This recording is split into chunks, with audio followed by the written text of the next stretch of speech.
Sekarang jabat bagi Tuhan.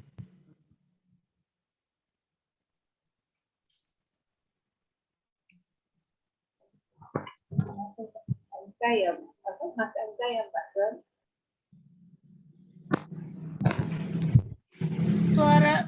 Suara Bu Puji agak, iya suara Bu Puji agak mendem. Nggak kedengaran sama sekali. Jadi doanya dengar? Nggak dengar. Oh, ya. Nah, sekarang dengar.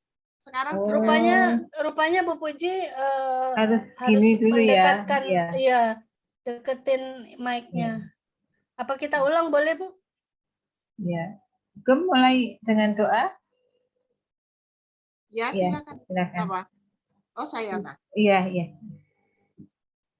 Tuhan Yesus mengucapkan syukur pada malam hari ini Tuhan, buat setiap kesempatan yang adalah anugerah bagi kami semua, masih dapat bersekutu bersama-sama dengan saudara-saudara di MK Saujati ini ya Tuhan.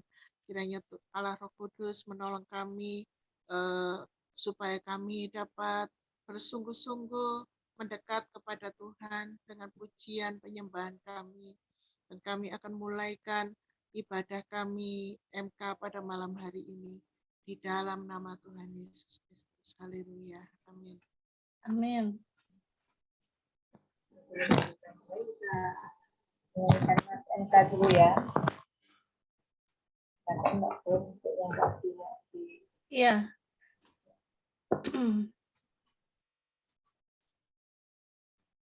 Sebentar.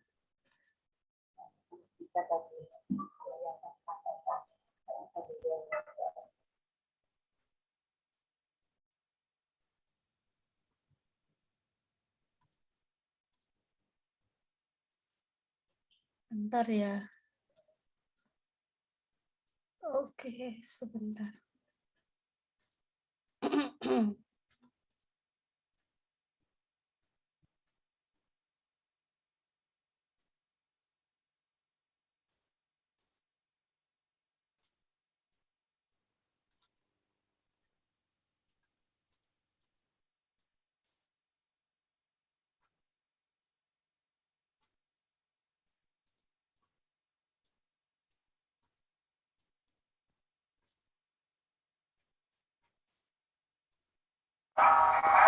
Dimanapun berada, muliakan Tuhan Yesus, bergerak dengan cepat, menangkan jiwa-jiwa, selalu yang terdepan, kabarkan sukacita.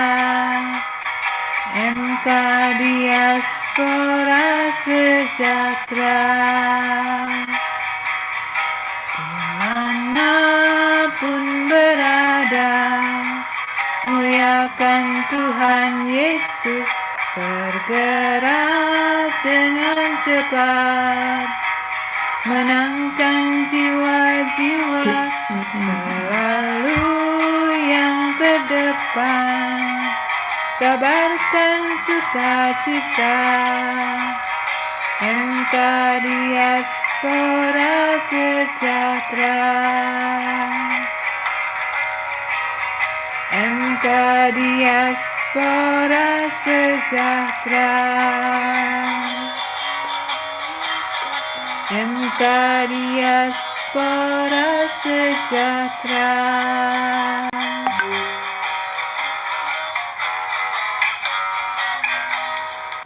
MK ada di mana-mana. Bergerak cepat, selalu terdepan.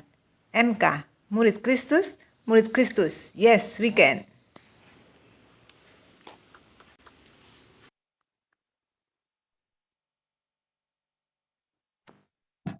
Kita semoga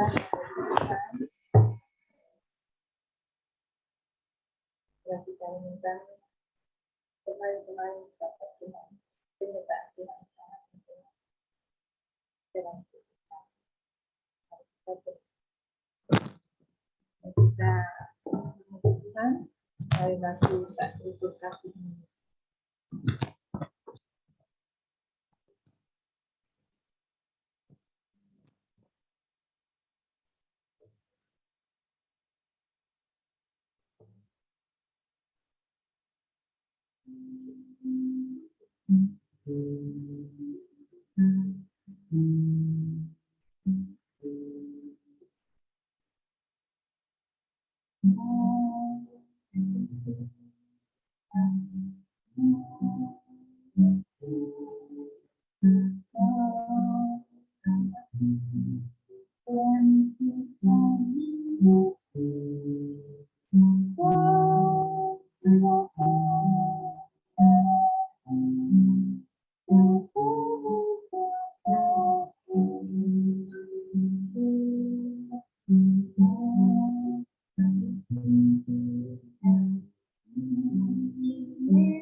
Silakan Mbak Dona untuk sharing pada malam ini, siapa yang Oh ya, tadi persilakan Pak Sugeng.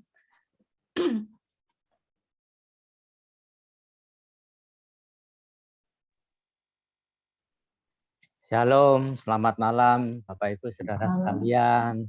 Shalom, shalom. Bersyukur kita boleh berjumpa lagi walaupun melalui aplikasi Zoom. Tapi kemurahan Tuhan sungguh luar biasa. Sehingga kita bisa hadir dan kita boleh saling berbagi malam hari ini. Kemarin-kemarin itu saya sempat mau batalin tugas saya. Karena saya merasa, waduh, ini isinya berat sekali bagi saya. Maksudnya, saya masih belum apa-apa dengan apa yang ditulis oleh Pak Simon ini. Wah, banyak hal yang masih tidak layak gitu loh. Tapi terus, ya Roh Kudus, tolong saya ya memberikan pikiran. Loh, kamu kan tidak khotbah. Ini kan cuma pimpin sharing aja. Oh iya Tuhan, akhirnya saya kemarin baru persiapan ini. Terus saya putuskan, daripada saya susah-susah pusing-pusing untuk cari referensi apa ini itu. Akhirnya saya baca dengan teliti, dengan merenung. Oh bagus sekali isinya. Tulisan Pak Simon ini wah, sungguh apa ya, padat sekali gitu loh, sudah mencakup banyak hal sekali. Jadi saya putuskan akhirnya untuk saya bacakan aja dan terus kita langsung berinteraksi poin demi poin. Di sini kan ada 4 poin ya. Oke, saya mulai. Judul renungan untuk sharing malam ini adalah Menjadi Orang Tua yang Dipakai Tuhan. Penulis oleh Pendeta Muda Insinyur Simon Sukoco MA. Pembukaan. Menjadi orang tua adalah sebuah proses kehidupan pada umumnya manusia. Dimulai dari lahir, anak-anak, remaja, dewasa, menikah, memiliki anak. Lalu menjadi orang tua. Tetapi menjadi orang tua yang dipakai Tuhan adalah sebuah pilihan kita sebagai orang percaya. Perenungan dan penerapan. Sebagai orang Kristen ada nilai-nilai Kristiani yang perlu orang tua sampaikan kepada anak. Nilai-nilai Kristiani ini tidak hanya membantu anak bertumbuh secara rohani. Nilai Kristiani akan membantu anak-anak menjadi pribadi yang baik dalam kehidupan sosialnya juga. Hal ini perlu disampaikan melalui peranan orang tua yang dipakai Tuhan dalam mendidik anak untuk hidup menurut firman Tuhan. Karena anak adalah sebagai generasi penerus kita. Berikut beberapa hal yang perlu kita terapkan sebagai orang tua yang dipakai Tuhan. Poin pertama, mengajarkan konsep tentang takut akan Tuhan. Tolong Amsal 1 ayat 7. Amsal 1 ayat 7 saya bacakan. Takut akan Tuhan adalah permulaan pengetahuan. Tetapi orang bodoh menghina hikmat dan didikan. Saya baca Amsal ayat 1, pasal 1 ayat 7 ini dari berbagai terjemahan. Ternyata takut, kata-kata takut itu ternyata bukan takut-takut yang apa ya, yang menyeramkan atau yang menciutkan hati atau apa, tetapi terkandung dari situ hormat. Ada unsur hormat di situ. Bukan sekedar takut tetapi ada unsur hormat. Jadi beda sama takut, kalau bahasa Indonesia takut itu ya konotasinya lebih ke negatif. Tapi saya baca di King James Version juga di Indonesia terjemahan lama kayaknya atau Indonesia sehari-hari lebih malah ada hormat dan takut, ada unsur hormatnya. Untuk itu kita di sini perlu sebagai orang tua dalam mendidik anak, kita harus takut dan hormat dulu sama Tuhan. Itu yang membawa kita untuk dapat menerima hikmat, pengertian, pengetahuan yang daripada Tuhan. Lewat Roh Kudus yang ada dalam kita, kita akan dimampukan bagaimana menghadapi situasi-situasi. Kadang memang tidak terpikirkan oleh kita. Menghadapi anak-anak yang zaman now ini, waduh, aneh-aneh macam-macam sekali. Saya rasa ini termasuk kesusahan besar zaman ini untuk orang tua yang mempunyai anak sekitar remaja ya. Tunas remaja, waduh luar biasa zaman sekarang. Kalau kita tidak hati-hati, kalau tidak pasrah sama Tuhan, kalau kita tidak mengandalkan Tuhan, aduh rasanya capek sekali, sudah ampun tobat rasanya. Seperti sudah nggak sanggup kita mendidik mereka. Di satu sisi kita dituntut sebagai orang tua, dititipi anak oleh Tuhan untuk mendidik dengan baik. Di satu sisi keadaan dunia yang mempengaruhi mereka luar biasa. Kalau kita tidak betul-betul bersandar sama Tuhan, sudah ampun angkat tangan sudah. Seperti kalau game itu sudah menyerah aja sudah. kalau tinju itu lempar anduk putih sepertinya sudah. Ya, kemurahan Tuhan kalau kita sampai saat ini, terutama orang tua yang punya anak-anak remaja zaman sekarang. Kalau sudah dewasa, sudah lewat kayaknya aman, lebih aman. Tapi kalau anak remaja, aduh, sudah ampun. Saya ingin untuk berinteraksi, saya tidak memberi pertanyaan, sharing setelah pembacaan ini, akan saya bahas atau diskusikan poin demi poin. Mungkin dari Bapak, Ibu, Saudara yang mempunyai pengalaman, mari sharing, berbagi untuk kami-kami yang merasa kurang. Jadi kita saling berbagi ya, yang lebih memberi yang kurang menerima dari yang lebih supaya ada balance. Sehingga kita sama-sama bertumbuh ke arah Kristus. Monggo, saya persilahkan. Mungkin ada Bapak Ibu pengalaman tentang ini. Tentang takut akan Tuhan. Kita fokus ke takut akan Tuhan aja. Monggo, terima kasih.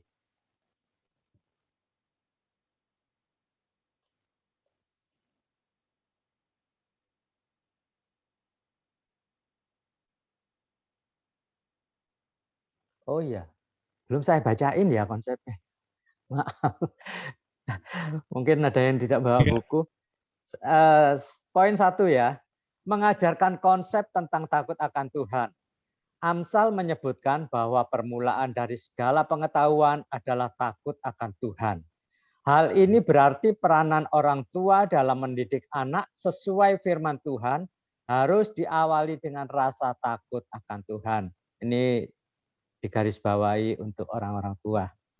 Ketika orang tua tidak mampu untuk memberi contoh dan teladan, rasa takut akan Tuhan kepada anaknya, maka didikan lainnya pun akan sulit untuk diikuti. Karena sifat dari anak-anak adalah peniru apapun yang dilakukan oleh orang tuanya, baik dalam hal yang baik ataupun buruk. Demikian Bapak Ibu, saya minta maaf tadi lupa baca. Oke, monggo silakan. Mungkin Pak Nyoman yang senior boleh. ini. Iya, monggo Pak. Pembuka Pak. Takut akan Tuhan di Amsal 1 ayat 7. Arti takut akan Tuhan memang betul tadi Pak Sugeng bilang ada hormat. Jadi kegaguman yang penuh hormat pada kuasa keagungan dan kekudusan Allah yang akan menghasilkan di dalam diri kita serta ketakutan kudus, ketaatan kudus untuk melanggar kehendaknya. Itu jadi ada hormat kepada keagungan Tuhan Yesus dan tidak akan melanggar pada kehendaknya. Itu tambahan saya yang mengenai Pak Sugeng, ada hormatnya itu tadi. Luar biasa Pak, terima kasih Pak. Pak sudah siap Pak teman ya. Salut Pak. Ya, mesti kan ada dicatat dulu. Ya, terima kasih. Ya. Mari Bapak Ibu saudara sekalian. Ya, monggo. Saya cuma nanggepin. Shalom, ya. Anak Pak Sugeng itu loh Michelle sama Stephen ya. Pak Sugeng bilang, ampun, lah piye anaknya hamba. Lah Michelle sama Stephen loh, ampun Tuhan nyerah. Waduh, lah piye hamba Pak. Iya, sama-sama. Monggo berbagi apa yang menjadi kesulitan kita. Nanti saya juga akan buka-bukaan apa yang menjadi masalah. Saya cuma nanggapin ini.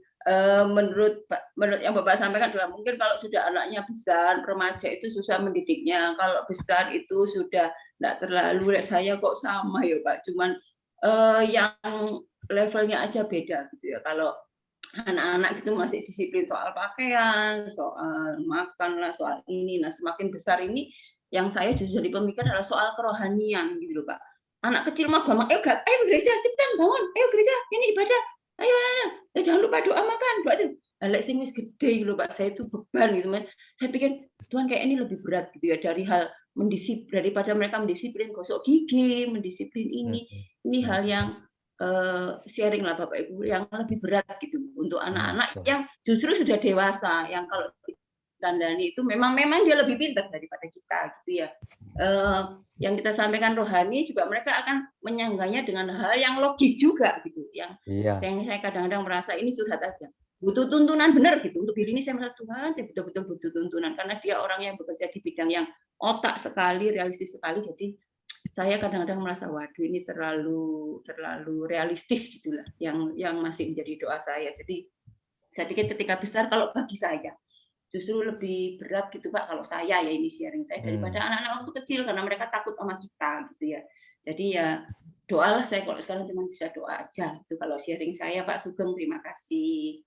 Terima kasih Bu Sulis. Iya, berarti Bu Sulis dituntut levelnya lebih tinggi lagi untuk pasrah pada Tuhan, untuk tidak khawatir. Kita sebatas kemampuan kita aja, Bu. Iya. Saya kalau sudah angkat tangan gitu ya gitu sudah. Iya, ya sebatas mana yang saya motivasi sebagai orang tua untuk mendidik anak sebisa mungkin walaupun dengan gaya yang mungkin keliru atau apa, tapi kita pasti dikasih hikmat sama Tuhan. Dan kita minta tolong sama Tuhan untuk karakter anak, tuntunan. Kan anak sudah percaya sama Tuhan, apalagi sudah dibaptis, itu kan Roh Kudus sudah ada dalam mereka, sudah termeterai gitu loh. Tinggal mau bekerja penuh enggak Roh Kudus itu.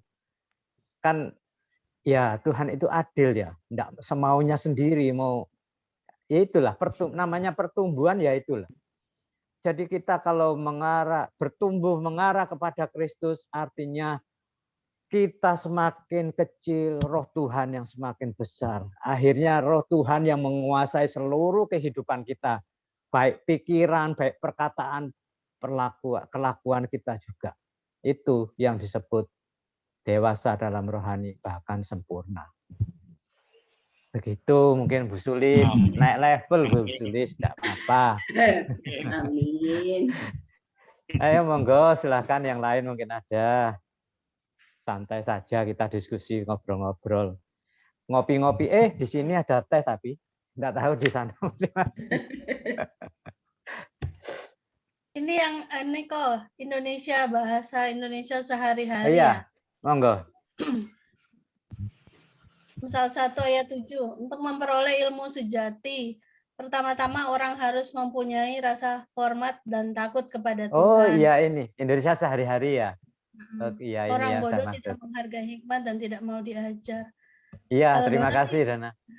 Dona sih nggak bisa karena belum punya anak, nggak bisa ngasih tahu gimana, maksudnya nggak ada pengalaman. Cuman Dona percaya satu hal yang namanya impartasi orang tua ya. Impartasi orang tua. Jadi walaupun memang mungkin belum seperti yang kita harapkan atau belum seperti yang kita doakan, tetapi itu pasti akan terjadi kayak Ko Sugeng bilang, kalau kita angkat tangan mungkin Tuhan turun tangan. Iya, betul. Makanya kita kadang-kadang logika pikiran manusianya itu masih bekerja itu. Jadi ya gitulah. Untungnya kita itu ya inilah komunitas kita itu secara nggak langsung kita itu didukung oleh saudara-saudara kita. Amin itu sudah saudara-saudara. Amin. Makanya tiap hari kita saling mendukung dalam doa. Masih ya menyebut nama masing-masing ya seluruh anggota. Masih. Seperti yang dianjurkan Bu Gem. Luar biasa Masih. MK kita Bu. Salut luar biasa. Terima kasih. Ya itu. Mbak Don ceritain itu loh Mbak Don yang Mbak? Karena saya sudah janji sama ibunya itu loh. Oh iya. Waktu itu kami nonton di YouTube, jadi dia punya pengalaman pernah meninggal sesaat gitu, terus dibangkitkan kembali, terus kemudian sewaktu dia meninggal itu kan orang itu di alam roh itu punya bisa terbuka semua pengetahuan. Jadi di satu titik itu dia tahu ternyata kenapa Tuhan akhirnya memberi dia kasih karunia untuk bisa kembali hidup dan kemudian bertobat, karena ternyata dari dia kecil mamanya sudah berdoa. Dari dia kecil, dari mereka, dia sama saudara-saudaranya kecil itu, mamanya tuh berdoa terus supaya anak-anaknya hidup di dalam takut akan Tuhan. Bayangkan dari mereka kecil sampai dia sudah besar, bahkan sudah berumah tangga, kemudian jatuh di dalam dosa, terus narkoba segala macam, kemudian dia mati dan dia hidup kembali, baru di situ Jadi mamanya itu berdoanya puluhan tahun dan ternyata Tuhan menghargai kesetiaan mamanya berdoa.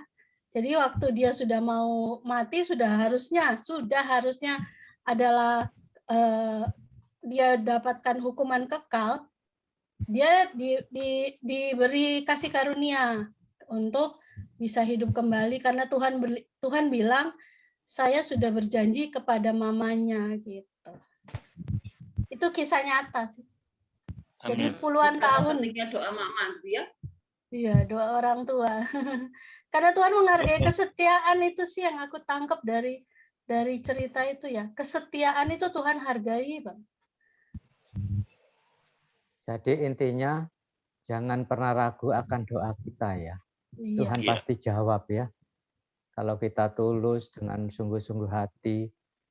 Oke, itu menguatkan sekali. Mari silahkan, mungkin ada tambahan lagi. Sama dengan ceritanya Ayub gitu. Kenapa, Pak? Sama dengan ceritanya Ayub. Ayub adalah teladan yang sangat baik bagi kita sebagai orang tua, terutama yang memiliki anak yang beranjak dewasa dan melangkah ke dunia luas. Dalam usia seperti itu, anak-anak memang tidak bisa lagi dinasihati seperti sekitar mereka masih kecil. Mereka sudah memiliki keyakinan dan pertimbangan sendiri.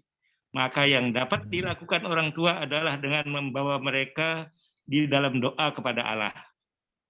Mereka mungkin saja berada di luar jangkauan kita, tetapi dengan teladan dan doa kita dapat mempercayakan mereka ke dalam tangan Allah yang kuat. Itu aja. Itu untuk Ayub itu. Ya. Untuk Ayub. Itu Pak Sugeng. Iya, Pak. Iya.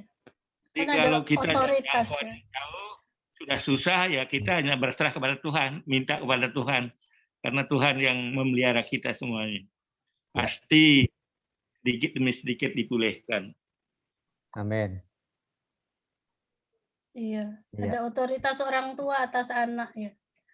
Iya. Iya, walaupun renungan kita ini, sharing kita malam ini orang tua ya, artinya orang tua yang punya anak, tapi tidak menutup kemungkinan untuk saudara-saudara yang belum punya dikasih karunia anak, untuk kita terapkan pada keponakan atau siapa ya, Anak rohani. asuh, Anak anak rohani, atau bahkan anak buah kita di perusahaan atau di mana. Ada hal-hal poin-poin yang bisa kita terapkan di sini. Jadi ini apa ya, universal lah renungan ini. Mari, monggo silakan siapa yang nambah. Mbak Juni. Oh, Mbak Juni hadir. Nggak kelihatan aku pakai HP. Mbak Juni, salam. Kelihatan. Halo Mbak Sugeng, itu aja, Oh, lain kali aja. Soalnya saya Bu juga Erna juga shalom, tapi kok ketok lampu netok itu. Bu Erna. Ayo Mbak Juni, nggak boleh itu. Shalom. Shalom, shalom. Selamat bergabung. adem Tidak saja, pindah Bu. layar gak eroi. Apa Bu Juni? Mbak Juni? Enggak ada yang ini untuk Nggak poin ada. takut akan Tuhan. Oke, Kalau nanti ya wis, masih itu ada aja ya. 3 poin. 3 poin diisi semua nanti ya. Tuh.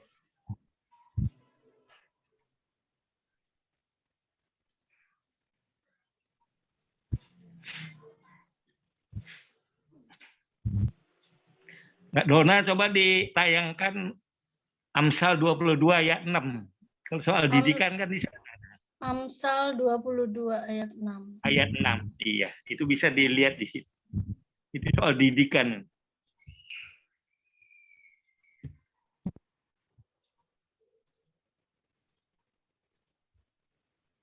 Ini ya, Pak.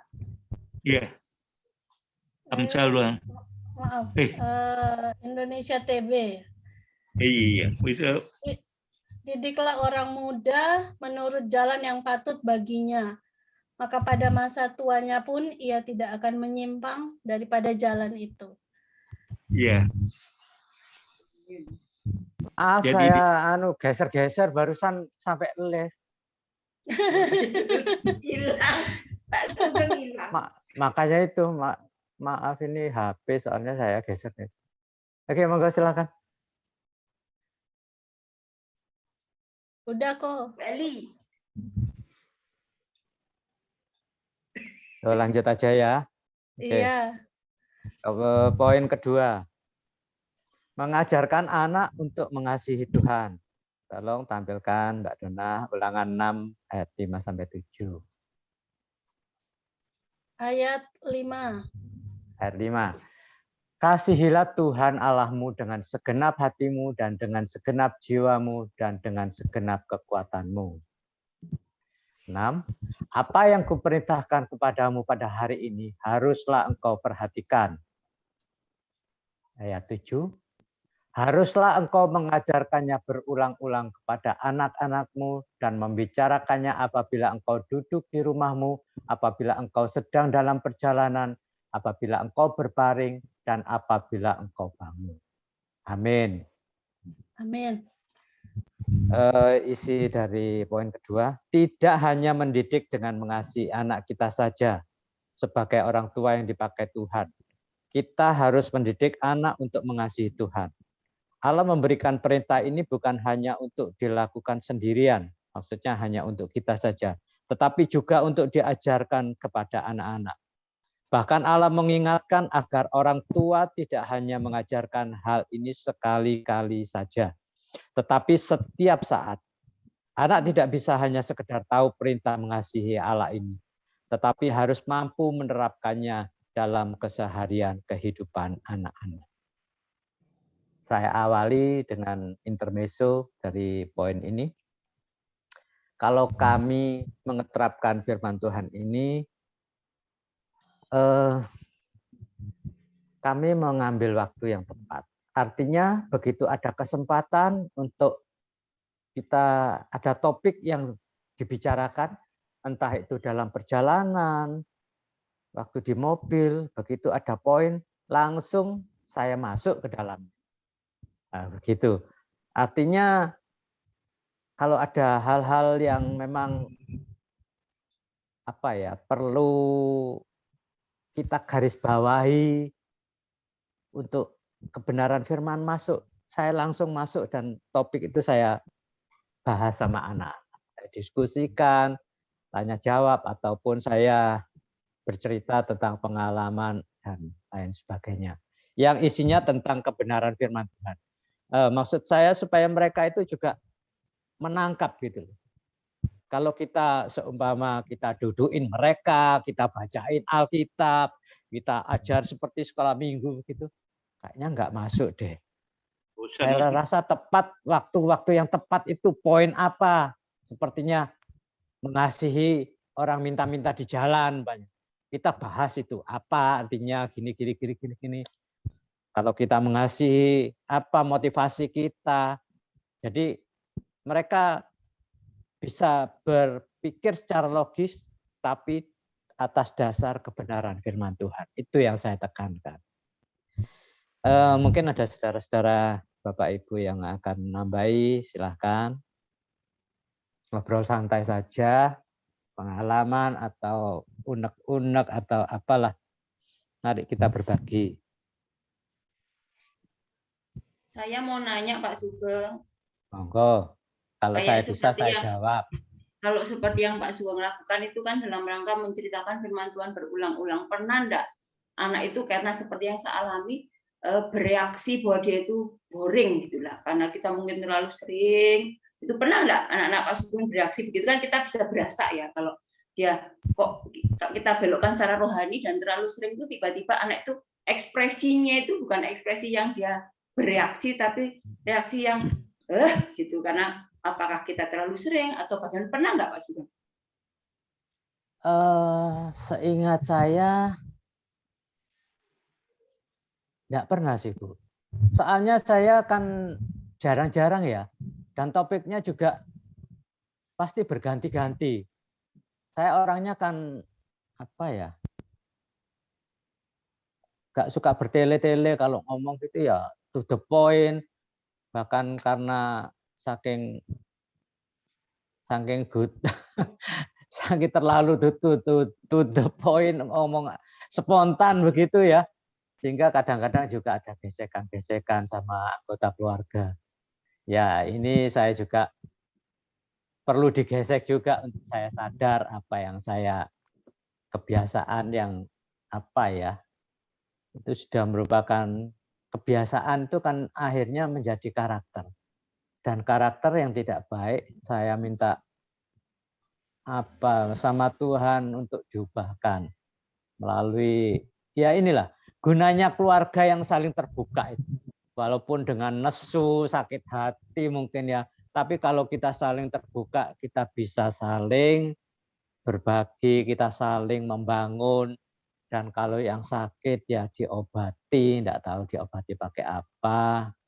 Kan kita dikasih hikmat sama Tuhan ya untuk saling membebat. Ya begitulah namanya keluarga. Tapi jangan sampai apa ya. Maksud saya yang terbaik di keluarga itu adalah saling terbuka, gitu aja. Mungkin seperti saya ini saking terbukanya kurang tepat waktunya, itu aja. Timingnya saya seringkali tidak tepat. Untuk itu saya belajar supaya tepat, karena dapat kritikan-kritikan, masukan-masukan. Dan saya minta Tuhan tolong saya supaya saya diubahkan apa yang menjadi kekurangan saya. Itu Bu Sulis. Topiknya berganti-ganti. Jadi kalau satu topik saya ulang-ulang terus kok kayaknya hampir tidak pernah Bu Sulis. Begitu Bu. Saya nanggapi Bu Sulis ya. Monggo Bu.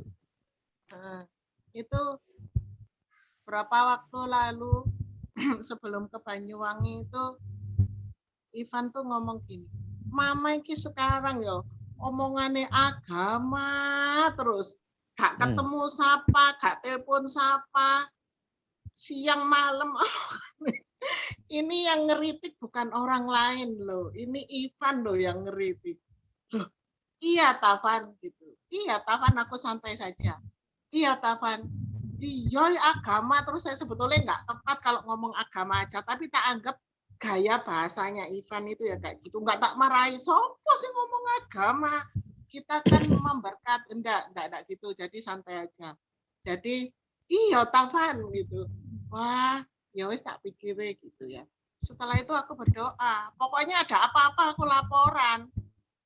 Ya Tuhan, supaya Ivan tuh dikasihkan hikmat ya, supaya lebih mengasihi Tuhan, persis kayak ini, takut Tuhan, jadi nggak nganggap mamanya ini ngomong apa dia bisa salah paham, yaitu karena dia boring, karena boring itu berarti ada miscommunication. Nah, setelah berdoa, nggak buru-buru, saya pokoknya ngomong sama anak itu nggak buru-buru, setelah berdoa, hati saya udah mantap, baru kok ajak bicara. Jadi ini kan ku cerita nih, motivasinya kenapa ngomong agama terus gitu ya. Kita ini kan sedang memasuki ini Van, sekarang itu sedang memasuki zaman akhir. Lah manusia hidup ini enggak makin enak ke depannya, akan makin sulit. Nah, ini tanda-tandanya udah ada perang, sudah ada pandemi, kita kesulitan ekonomi, apa dipanggil Tuhan. Jangan dipikir nanti tahun depan akan baik. Bisa akan semakin sulit. Sekarang zaman akhir. Firman Tuhan katakan bahwa tanda zaman engkau tahu. Bukan tanda zaman apa ya, Bro?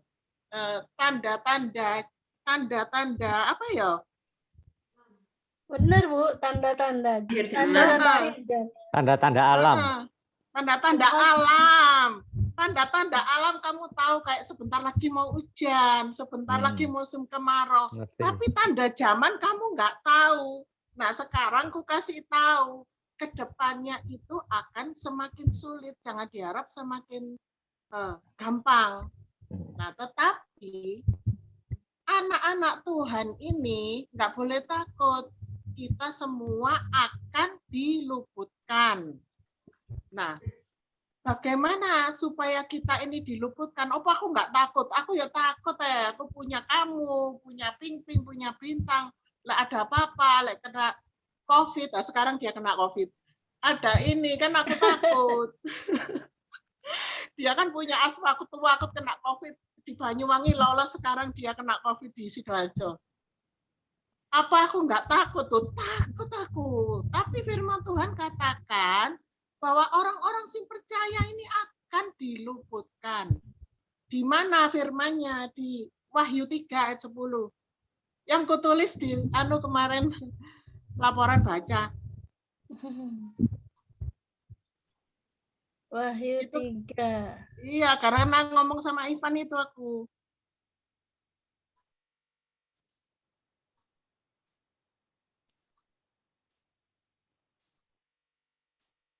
Oke, Bu. Ya. Karena engkau menuruti firman-Ku untuk tekun menantikan aku, maka aku pun akan melindungi engkau dari hari pencobaan yang akan datang atas seluruh dunia untuk mencobai mereka yang diam di bumi. Amin. Berarti semua orang yang di dunia ini kena, Van. Kamu, aku semua nggak ada yang luput. Tapi firman-Nya bilang kita akan diluputkan kalau hidup takut pada Tuhan dan taat kepada Tuhan. Ini adalah jaminan orang percaya. Ya, tekun menantikan aku, melindungi engkau pada hari pencobaan yang akan datang seluruh dunia. Kayak pandemi ini semua kena. Semua kena. Ivan pun sekarang kena. Tapi Tuhan akan melindungi pada hari pencobaan. Itu adalah jaminan untuk kita. Nah, sekarang, jadi anak yang misalnya kayak Bu Sulis tadi protes, aduh, mama ngomong itu aja boring gitu. Kalau kita ngomongnya, lu kamu bangun pagi, berdoa, ngono tok gitu ya. Jadi nggak ada dasar firman-Nya. Kenapa aku harus bangun pagi? Aku siang juga bisa doa.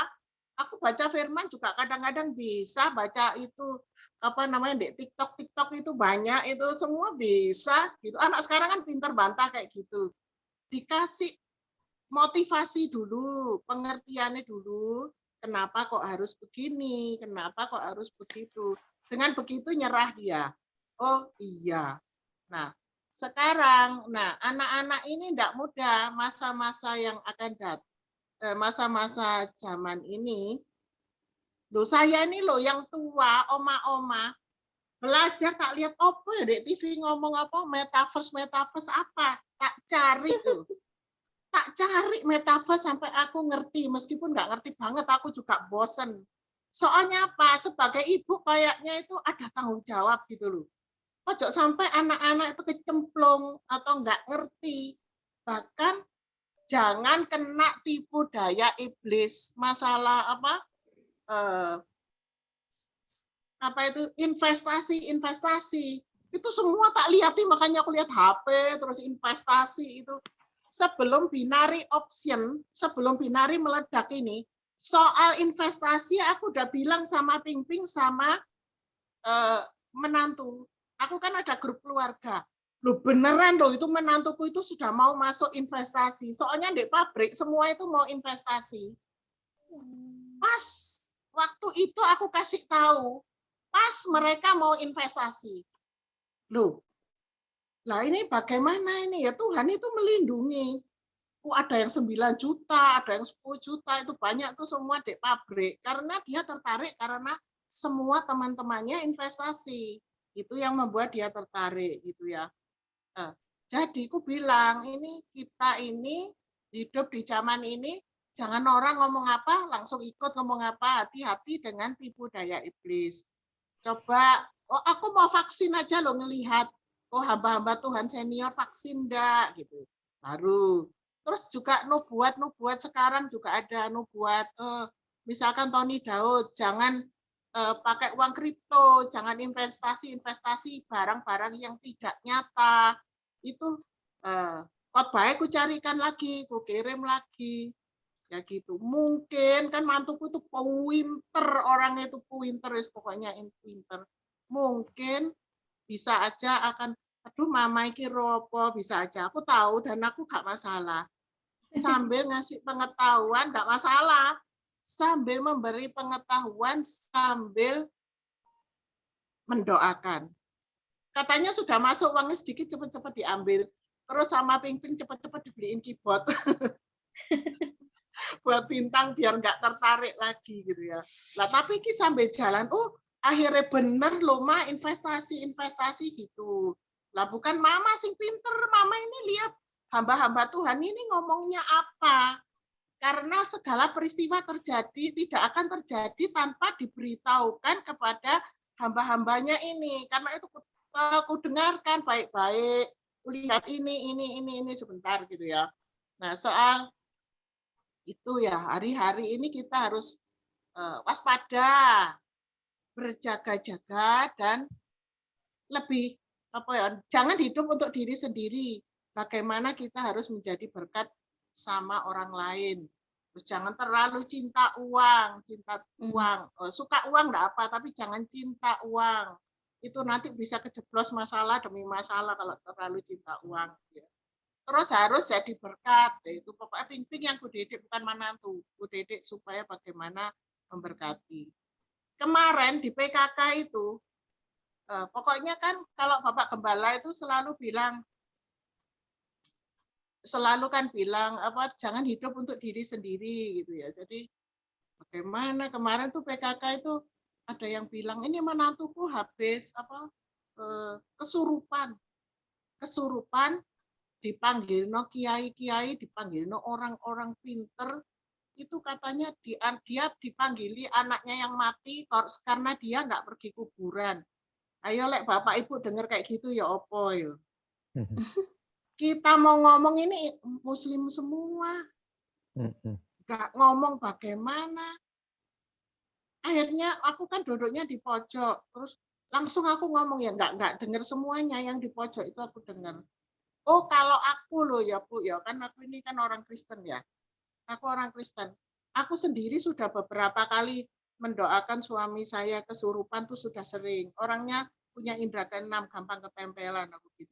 Loh, sampean bisa ta? Bisa ta? Bisa ta ngusir kayak gitu?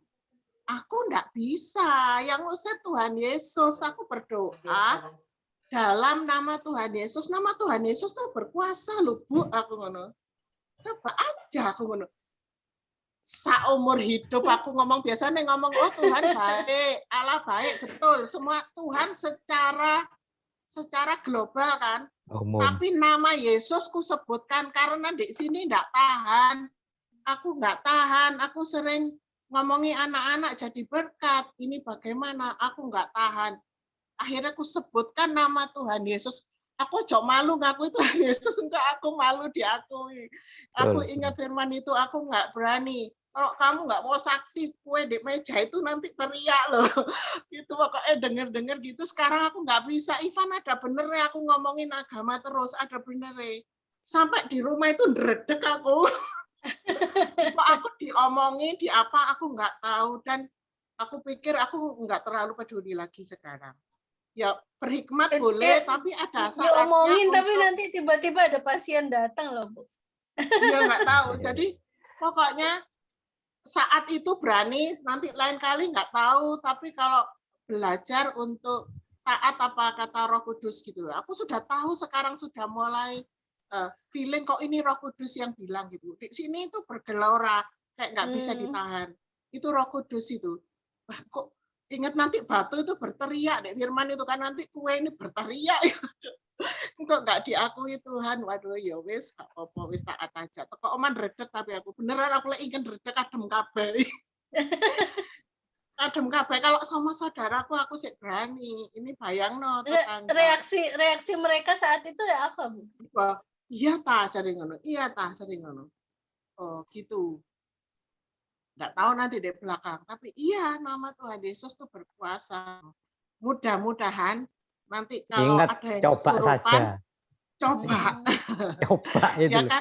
orang nah, kepepet itu harus bisa kalau kepepet. Nah Nah, setelah ngomong gitu, ini tadi kenapa aku kok dredeg terus? Bukannya dredeg, harusnya dibawa dalam doa supaya yang kukatakan tadi akan berdampak suatu hari nanti ya gitu. Nah, anak-anak itu ku ajarkan, nanti ku ceritani anak-anak terus untuk menjadi berkat apa yang dia mampu supaya apa ya? Ya ini hari-hari jahat. Hari-hari jahat kita harus mendekat kepada Tuhan. Kita nggak tahu, belum lagi nanti panjang, belum lagi ngomong jodohnya apa nanti kelamaan. Ya wes, puji Tuhan, terima kasih. Iya, itu Ulangan 6 ayat 7 yang Ko Sugeng baca kan jelas ya. Haruslah. Jadi bukan apa? Saran. Kalau dari Tuhan itu berarti haruslah. Harus, wajib. Berarti harus berulang-ulang 4 ini. Saat duduk, saat jalan, saat berbaring, saat bangun. Jadi kalau artinya segala situasi. Ya, berulang-ulang ya, memang harus berulang-ulang. Mereka mau bosen apa enggak? Kayak kira-kira kayak gitu sih. Ya, kita sebagai orang tua juga harus koreksi.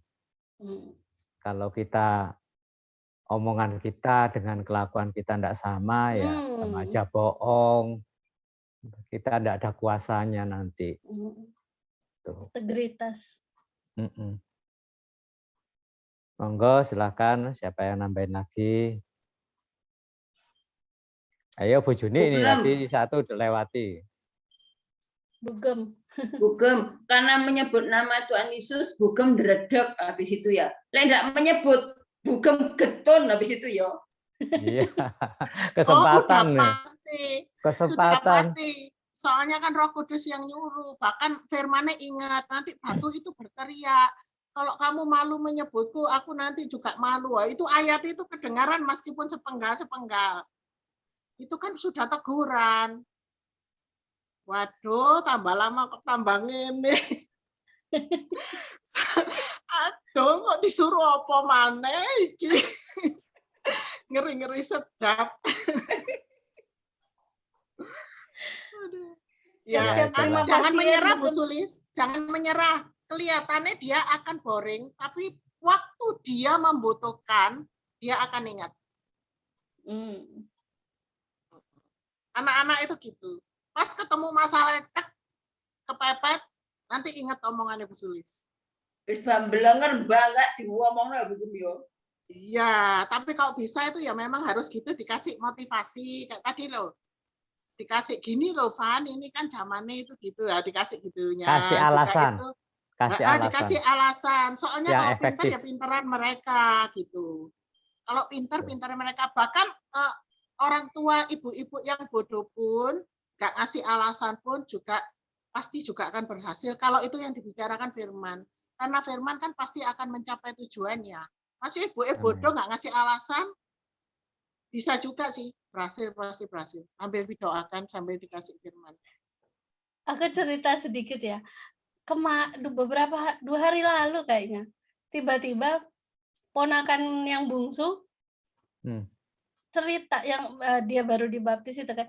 Dia tanya sama kami, sama Dona, sama Ko Iwan, nanya dari A sampai Z, dari Heno sampai Abraham sampai nanya dan dijawab. Kami berdua jawab, terus habis itu Dona naik terus dilanjutin sama Ko Iwan gitu.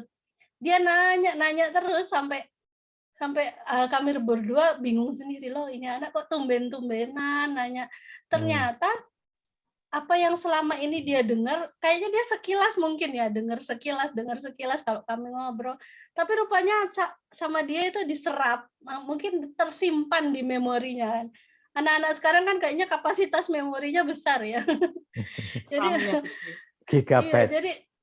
Jadi dia nanya terus sampai keselamatan, surga, neraka, malaikat semuanya ditanya. Kami jadi bingung sendiri. Tumben-tumbenan gitu. Tapi kami senang dengarnya gitu kan. Jadi wah luar biasa. Jadi memang nggak sia-sia kalau kita ngomongin firman sama anak-anak ya. Iya.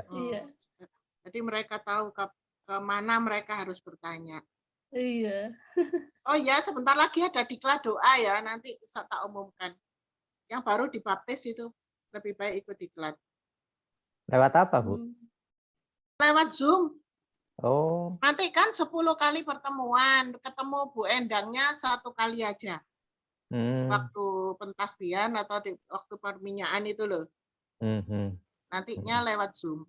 Dan enggak ada ujiannya, enggak pakai ujian. Kok dulu kan pakai ujian. Disederhanakan. Ya, disederhanakan. Yang penting bisa bagaimana, jangan enggak ada diklat. Kan sangat memberkati diklat itu ya. Andai kata SIM juga gitu ya, enggak usah ujian. Nabrak semua, Pak. Terlalu ini saya kan lagi masa-masa ini kelupaan sampai mati SIM-nya berapa bulan gitu. SIM-nya Nah, mati ngulangi berarti harus lagi, baru ikut mulai. memperbarui lagi. Ya itu teori Ujian udah lagi. lolos, tinggal ujian praktek balik. Susah memang. Susah. Katanya kalau Meskipun sudah berkali-kali diloloskan, Pak. ada dengar 10 kali. Astaga. Ya pokoknya kalau berkali-kali gagal tetap diloloskan nanti kok. Oh gitu ya. Oke, Oh. ya itu saya telateni. Itu cuman yang ngambil Iya, waktu. Saya kerja kalau pas lagi kosong gitu ya keluar 1-2 jam. Kadang ya enggak tiap minggu. Oke, kita lanjut atau bahas ini Mas Ian? Lanjut. Lanjut aja ya, jam 8 sudah. Oke, poin ketiga. Mengajar dan mendidik anak dengan disiplin. Tolong Amsal 13 ayat 24.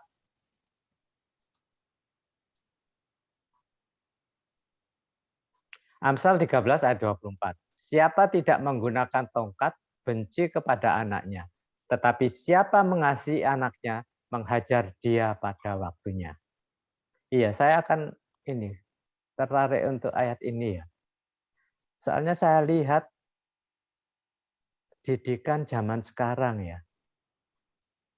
Kok saya dengar, saya juga baca, kok sepertinya anti dengan tongkat ya. Artinya untuk memukul anak itu seperti dilarang atau tabu sekali ya. Sedangkan firman Tuhan Dilarang, Pak. artinya sah untuk kalau dalam saat-saat tertentu kita memang harus menggunakan tongkat, menggunakan. Karena itu seperti membenci, tidak mengasihi anak kalau kita tidak sampai demikian. Ini saya bacakan dulu aja.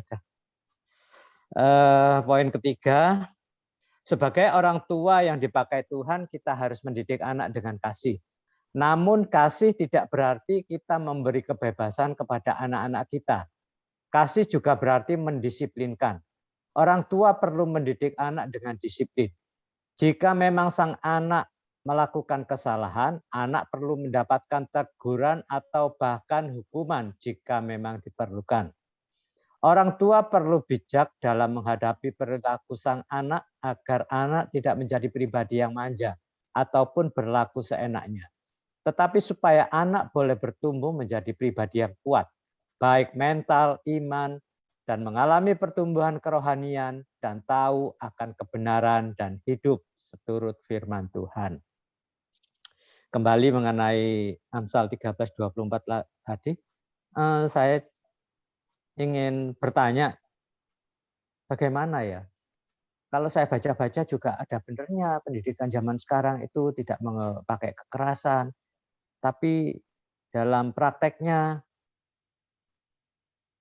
ya saya pikir kalau mengeterapkan itu, saya pikir kita lihat karakter anak juga ya. Kalau memang anak itu bisa diomongin dengan manis, bisa nurut, apa gitu ya, oke lah. Tapi kalau kita lagi memberitahukan hal-hal yang penting sekali untuk kedepannya kami anggap itu sangat penting, tetapi mereka mengabaikan terus. Kalau saya kok setuju dengan firman Tuhan ini ya, kita kasih hukuman artinya ya. Meskipun tidak pakai pukul, tapi kasih sanksi, hukuman, supaya menjadi shock terapi begitu. Tapi kalau anaknya, saya pikir ada anak yang bandel sekali, Ya kayaknya perlu memang. Soalnya itu kan sebagai shock terapi untuk mengingatkan dia supaya kesalahan itu jangan diulang.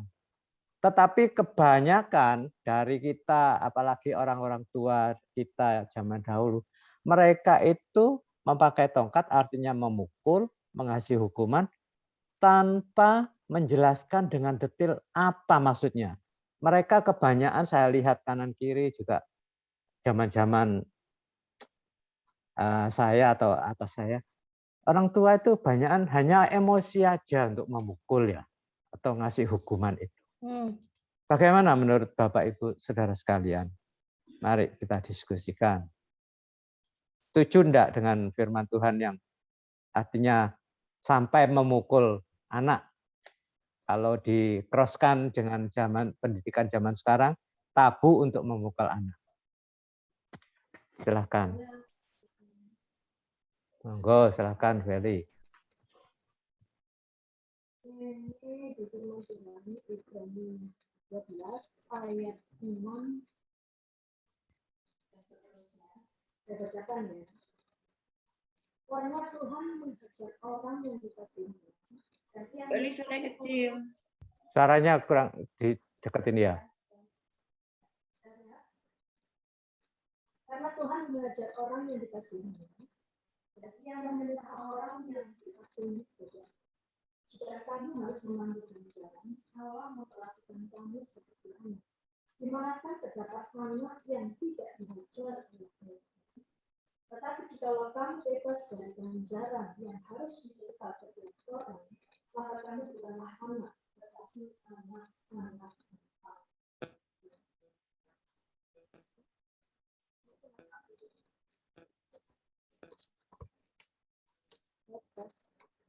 Nggak dengar saya suaranya Bu Eli. Ibrani 12 ayat 6 ya Mbak El.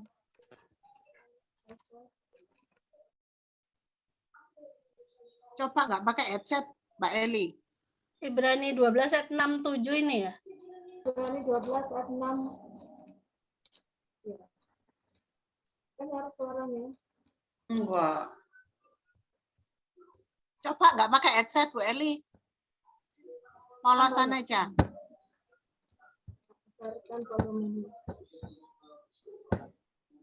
Halo, tes. Sudah lebih dengar? Enggak. Kayak suaranya jauh. Nggak usah pakai headset. Sama, nanti tambah nggak dengar. Coba. Coba. Tes, tes. Tes, tes.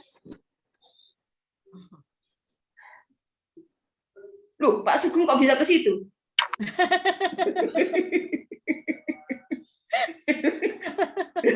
Kok bisa nembus tembok Pak Sugeng?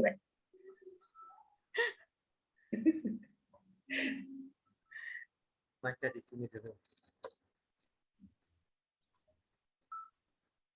Memang berdua lebih baik daripada sendiri. Betul. Wong biasa ya sebelah jejeran. Kena pisang. Dengar? Apa dengar? Dengar Mbak, dengar Mbak. Sudah lebih jelas. Iya. Kalau aku nggak tahu ya. Aku kok gak denger sih. Aja kupengku iki. Enggak, pelan sekali.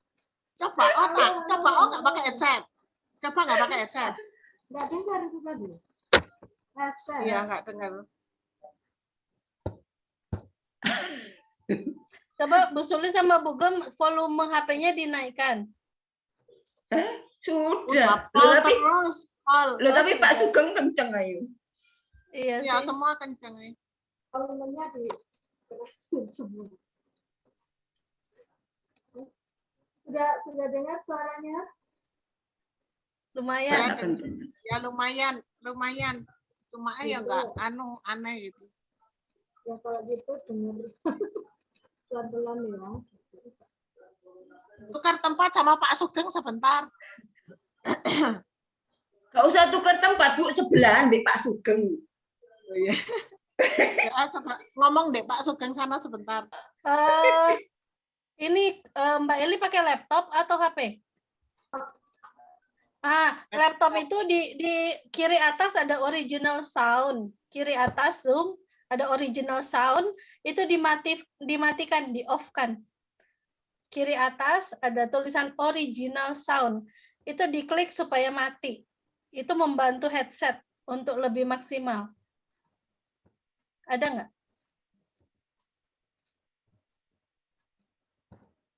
Tombol kiri atas Zoom, ada setting original sound, pilih mic.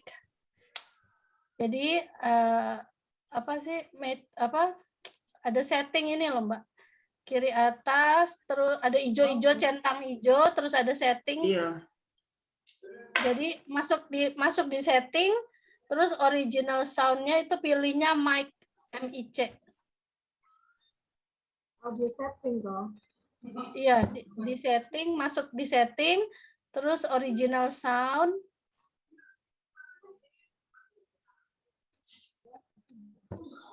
Nah, ada audio kan? Di setting ada audio. Nah, itu pilihnya yang mikrofon. Mikrofon USB.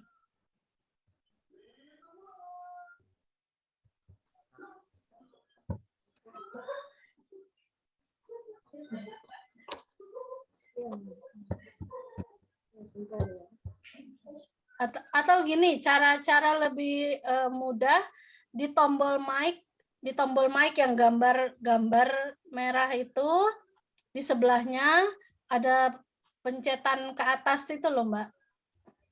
Oh iya, sebelahnya mikrofon. Ya, betul. Terus audio setting.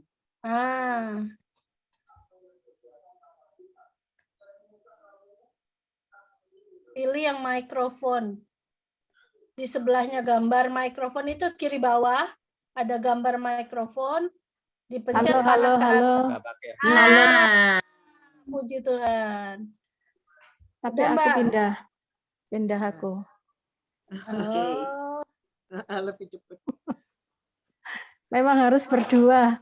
Lah wong biasa nempel kok yo. Oke, tadi lanjut ya. Oke. Ntar suaranya double. Tadi Pak Sugeng katakan boleh enggak menghajar gitu ya. Di firman Tuhan di sini yang sudah saya bacakan tadi di Ibrani 12 ayat 6 sampai 8 tadi ya. Itu kan kita malah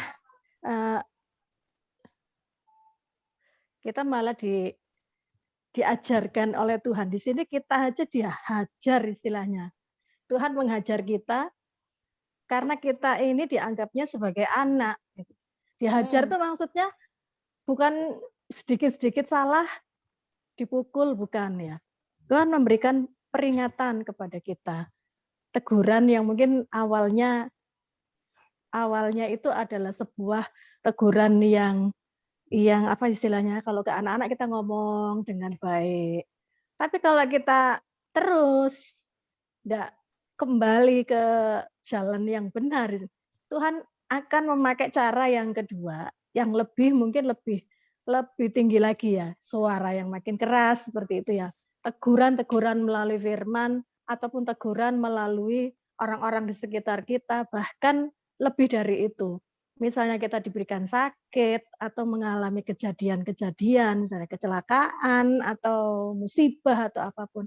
Itu kan salah satu bentuk hajaran tadi, tongkat itu tadi.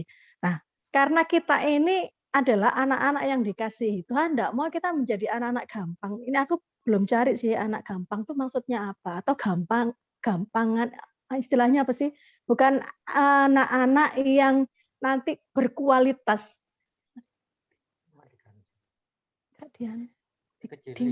Suaraku double soalnya.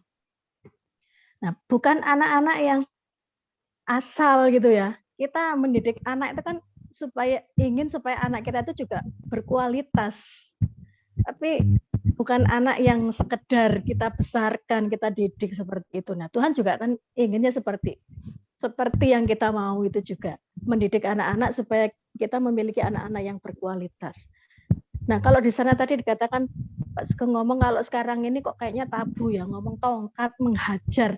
Memang istilahnya bukan kita tuh menyediakan tongkat rotan untuk menghajar anak saat anak itu mengalami atau melakukan pelanggaran. Yang pertama tadi ya mungkin teguran-teguran firman atau teguran-teguran secara ini. Nanti nadanya mulai tinggi, mulai tinggi, mulai tinggi. Kalau sudah nada tinggi, tetap mereka ini membandel istilahnya ya. Ya bolehlah jewer atau dicetol, kalau istilahnya zaman dulu itu dicetol gitu. Tapi kalau sekarang kayaknya orang tua enggak ada yang main cetol ya. Paling jewer atau pukul aja mungkin pakai tangan biasa, tampar biasa gitu ya. Supaya Jangan mereka dikasih ini uang. dikasih uang, jangan. Nah, tapi seringkali kalau mereka ini sudah mulai sampai tingkat itu pun loh enggak sadar. Apa yang kita lakukan? Kalau saya, mungkin kalau Pak Sugeng didudukkan, diajak ngomong ya. Kalau saya diamkan. Karena saya ini orangnya bukan yang langsung frontal gitu ya. Saya diem sampai dia itu mungkin sadar-sadar sendiri. Aku salah apa? Kadang anak-anak itu lupa. Kamu salahnya apa? Nggak tahu, lupa. Itu kan megel no ya. Akhirnya saya pakai cara diamkan aja dulu mereka. 1 hari gitu ya. Besok baru nanti kita ajak ngomong baik-baik. Atau kalau mereka ini masih tetap seperti itu, saya biasanya cuma bisa nangis sama Tuhan.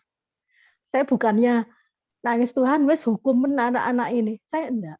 Berapa kali ini kalau anak-anak, apalagi anak-anak sudah remaja, sudah dewasa ya, kita enggak bisa lagi itu ngomong istilahnya hanya dengan pakai mulut sampai capek gitu. Kadang mereka itu kan ala mama gitu misalnya seperti itu. Kita juga harus tunjukkan lewat perbuatan kita. Saya bersyukur kalau anak-anak ini kalau kami mengajarkan firman Tuhan itu enggak ada firman, tapi mama papa gitu puji Tuhan mereka kok enggak pernah ngomong seperti itu. Karena sering kita tahu ya kayak anak-anak hamba-hamba Tuhan. Papa bisa khotbah di mimbar, tapi kelakuan di rumah mungkin enggak bisa jadi berkat. Nah, itu adalah satu yang benar-benar harus kita jaga. Jadi apa yang kita ucapkan, omongan kita itu harus sesuai dengan perbuatan kita. Supaya kalau kita ngomong itu anak-anak mama cuma ngomong, padahal mama enggak melakukan. Jangan sampai itu kembali apa ya istilahnya, menampar kita, menempelak kita. Itu kan sudah mereka itu sudah enggak mau gitu, enggak mau dengar. Nah, kalau anak-anak saya ini kalau mereka sudah istilahnya enggak bisa nurut ya, saya cuma bawa doa. Nah, berapa kali ini Tuhan itu proses mereka itu dengan caranya Tuhan. Mungkin yang kayak kapan itu sakit atau mereka ada masalah gitu. Dan mereka sadar, mereka ingat apa yang dikatakan oleh orang tua. Baru di situ mereka ingat firman-firman yang kita sampaikan, kita ceritakan sama mereka. Baru di situ sadar. Jadi kalau menurut saya, hajaran itu memang perlu karena kita ingin mendidik anak-anak kita itu menjadi anak-anak yang berkualitas, bukan anak-anak gampang, bukan anak-anak kayak misalnya kalau anak tetangga, ya kita nggak akan didik sampai seperti itu. Tapi kita ingin anak-anak kita ini nanti akan jadi anak-anak yang istilahnya punya komitmen, tanggung jawab, dan berintegritas itu loh yang penting. Dan tadi itu takut akan Tuhan, mengasihi Tuhan. Nah, itu yang penting. Jadi ya tugas orang tua ini enggak mudah ya, enggak mudah. Nah, itu perjuangan kita sebagai orang tua, apalagi kalau yang masih punya pasangan ya kita harus kerjasama. Kadang dengan pasangan sendiri enggak sejalan. Nah, itu kita harus menyelaraskan. Kita kan punya karakter beda-beda ya. Suami yang begini, istrinya begini. Itu karakter itu yang harus diselaraskan dulu supaya anak-anak nanti bisa melihat kita itu mama papa sama. Pemikirannya sama, bukan mama aku lebih seneng mama karena mama suka belain aku, enggak gitu. Jadi saya ini kadang kalau enggak mentolo ya enggak tega sama anak-anak kalau sudah bapaknya marah gini. Maksudnya wis pojok jangan dimarahin gitu, tapi kan kita harus sehati ya. Jadi harus ditega-tegain kalau sudah bapaknya marah. Ya sudah wis diem aja, kalau saya lebih baik diem. Saya diem enggak mau ikut marah sama marah nanti kasihan kan. Rumahnya jadi kayak apa ya namanya? Ludrukan. Nanti tetangganya bingung, ini rumahnya kok rame. Seperti itu. Itu aja dari saya. Jadi tetap yang namanya tadi tongkat hajaran itu itu kan istilah. Jadi bukan tongkat sungguhan, tapi kita harus lakukan itu ke anak-anak. Itu saja Pak Sugeng, monggo. Terima kasih. Kita mau lihat bahasa Indonesia modern, bahasa Indonesia sehari-hari ya. Kita coba lihat bahasa Indonesia sehari-hari dari yang Mbak Eli. Ayat Ibrani 12 ayat 8 itu, kalau kalian tidak turut dihukum seperti semua anaknya yang lain ini, berarti kalian bukan anak sah, melainkan anak yang tidak sah. Bahasa Inggrisnya lebih vulgar. Bahasa Inggrisnya itu anak yang tidak sah ini bastard, bajingan. Jadi anak kalau kita tidak dihajar Tuhan, berarti kita ini bukan anaknya Tuhan, kayak Mbak Eli bilang, anak tetangga. Bukan anak kita, anak nggak tahu anak siapa gitu loh. Anak haram ya. Ya, anak haram. Kalau di haram. kata aslinya itu diartikan anak selir atau anak budak gitu loh. Jadi memang karena Tuhan mengasihi kita, kalau dari ayat ini ya, saking Tuhan ini menganggap kita anak, dia menghajar gitu. Kalau tongkat kan mungkin untuk gembala itu ngaitin pakai kaitan itu kan, kalau tongkatnya dombanya di Israel itu. Jadi kalau tongkatnya itu ujung yang bulat itu dikait ke lehernya supaya kembali ke kawanan gitu loh, atau juga dihajar pantatnya sedikit kan. Makanya kita dijadikan dianalogikan sebagai domba, karena domba itu lemah. Dihajar sedikit sama gembalanya, dia lari kembali ke kita gitu kan. Jadi kayak gitu. Jadi mungkin tongkat bukan berarti hajaran fisik. Bukan berarti hajaran fisik ya kalau aku bilang ya. Ya itu pendisiplinannya, bentuk-bentuk pendisiplinan gitu ya. Yang kayak Mbak Eli bilang, mungkin kalau Mbak Eli kalau Ko Sugeng didudukkan anaknya, kalau misalnya bugem itu ya bagaimana caranya gitu. Tapi mungkin tongkat itu adalah bentuk-bentuk pendisiplinan gitu kayaknya ya. Iya, terima kasih. Mungkin tambahan dari saya. Masukan yang baik. Monggo Pak, Pak Nyoman. Silakan. Boleh dilakukan manakala si anak dengan sengaja tidak mau taat dan memberontak atau memberontak. Jadi ini dilakukan manakala anak-anak itu dengan sengaja melakukannya dan memberontak dan tidak mau sadar dia. Beberapa dari pertama seperti Ibu Eli bilang, teguran agak keras, akhirnya memukul dengan tongkat. Tetapi ayah itu memukul dengan bijak, bukan dengan dendam. Di sini tujuan pukulan hanyalah meniadakan kebebalan, pemberontakan, dan sikap tidak taat dan tidak hormat kepada orang tua. Itu bisa dibaca 22 ayat 15. Itu jelas dikatakan begini. Kebodohan melekat pada hati orang muda, tetapi tongkat didikan akan mengusir itu daripadanya. Jadi itu jadi isinya. Jadi tujuan pukulan itu memang ya untuk memberikan pengajaran yang baik pada mereka, tapi ya tidak sembrono, tidak sembarangan harus dipukul kepalanya, dan tapi yang betul-betul yang tidak memberikan satu cedera kepada orang yang dipukul gitu loh. Dan kedua, pengarahan rohani harus di rumah dan melibatkan ayah dan ibu. Jadi dua-dua orang yang harus melakukan pengajaran nasihat kepada anak itu sendiri, baik ayah ataupun ibunya. Jadi pengabdian kepada Allah di dalam rumah tangga itu wajib harus dilakukan. Itu Pak. Jadi kami percaya bahwa tongkat ini merupakan satu simbol saja, simbol keras daripada dari kata-kata. Oke, terima kasih Pak Nyoman. Masukan yang sangat berharga. Monggo, silakan yang lain. Sama 22 ayat 15 ya. Semua sama.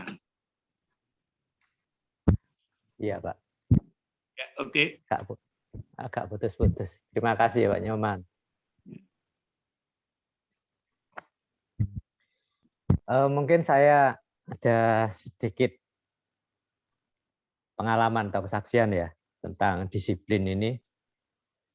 Mumpung topiknya untuk mendisiplin. Pernah enggak ya kesaksian ini saya saksikan? Masa bodoh ya. Pokoknya saya akan menganalogikan atau memberi gambaran tentang disiplin ini. Pada satu waktu anak kami yang besar itu masih kecil waktu itu, Michelle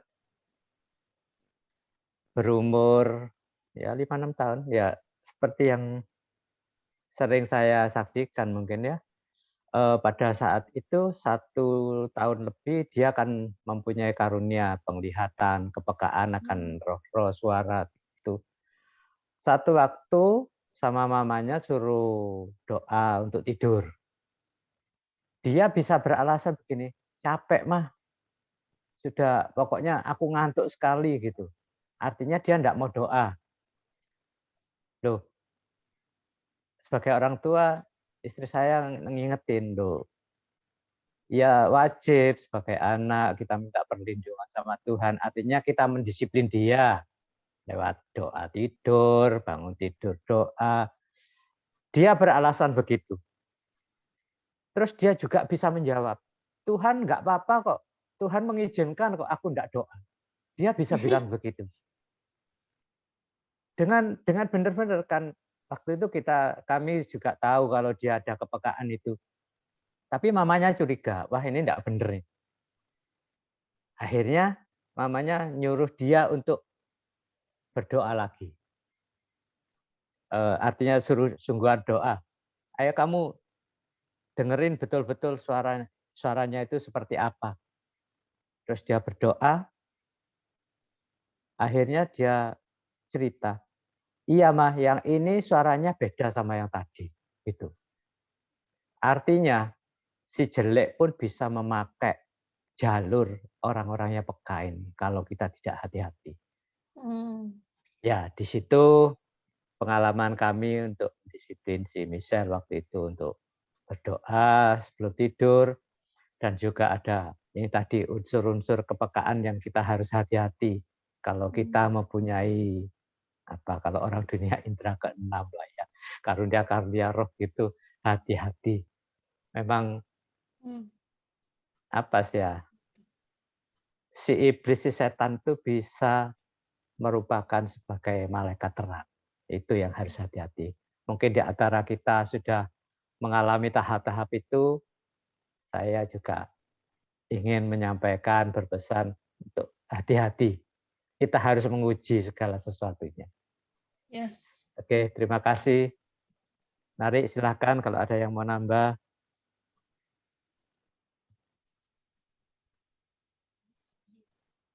Mbak Juni, tadi mau, ini sudah ketiga loh Mbak Jun.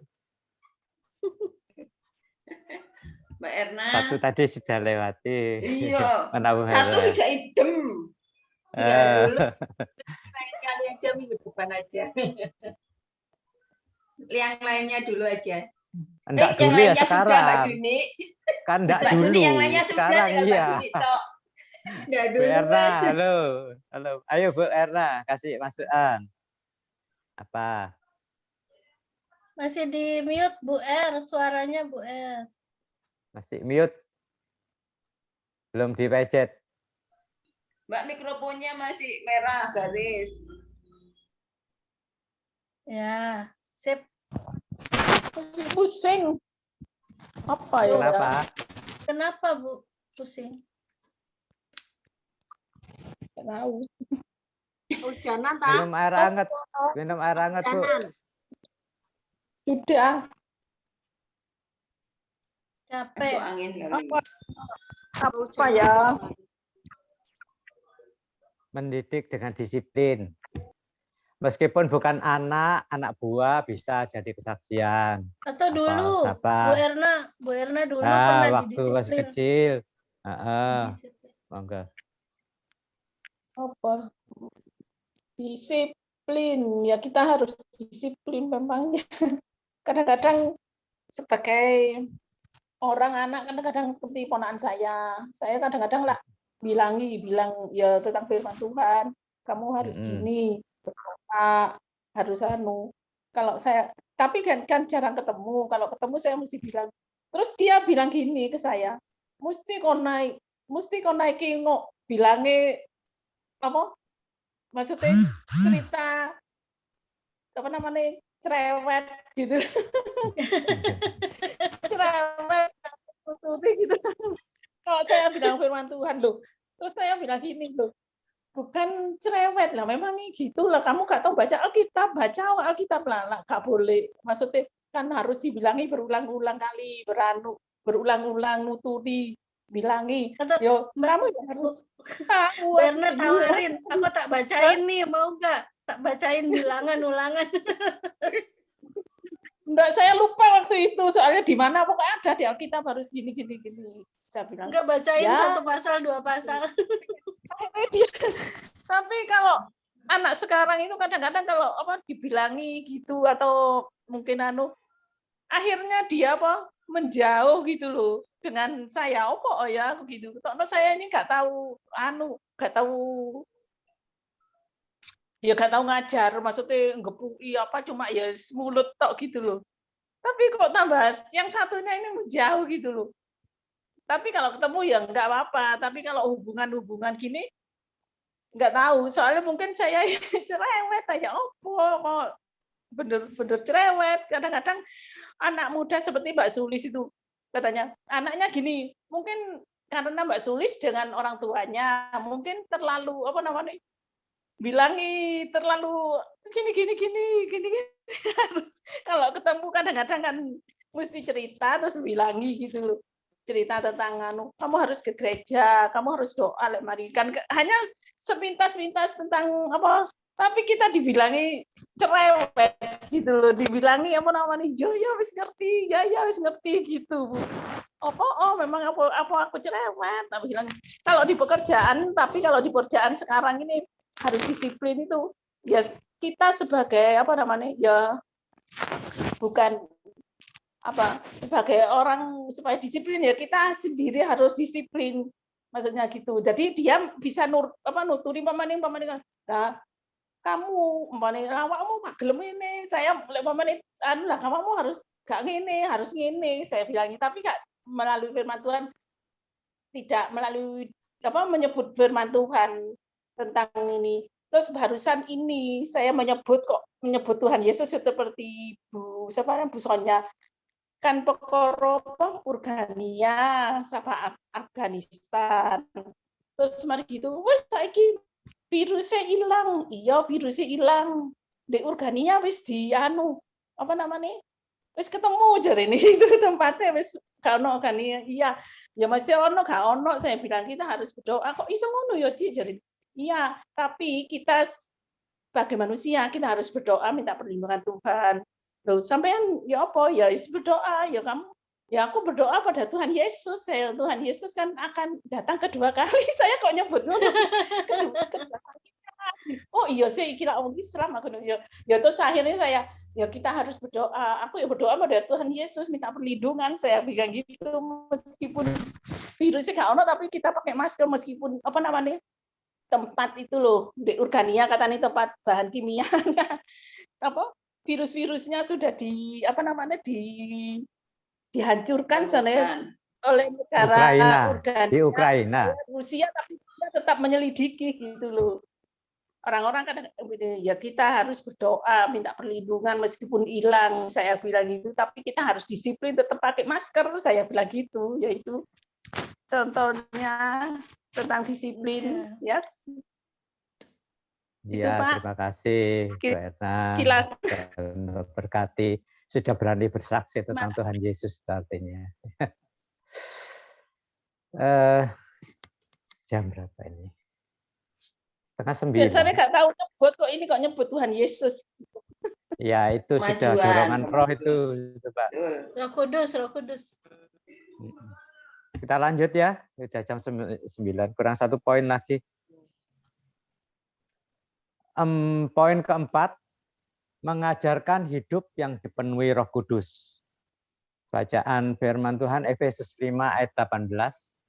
Dan janganlah kamu mabuk oleh anggur, karena anggur menimbulkan hawa nafsu, tetapi hendaklah kamu penuh dengan roh.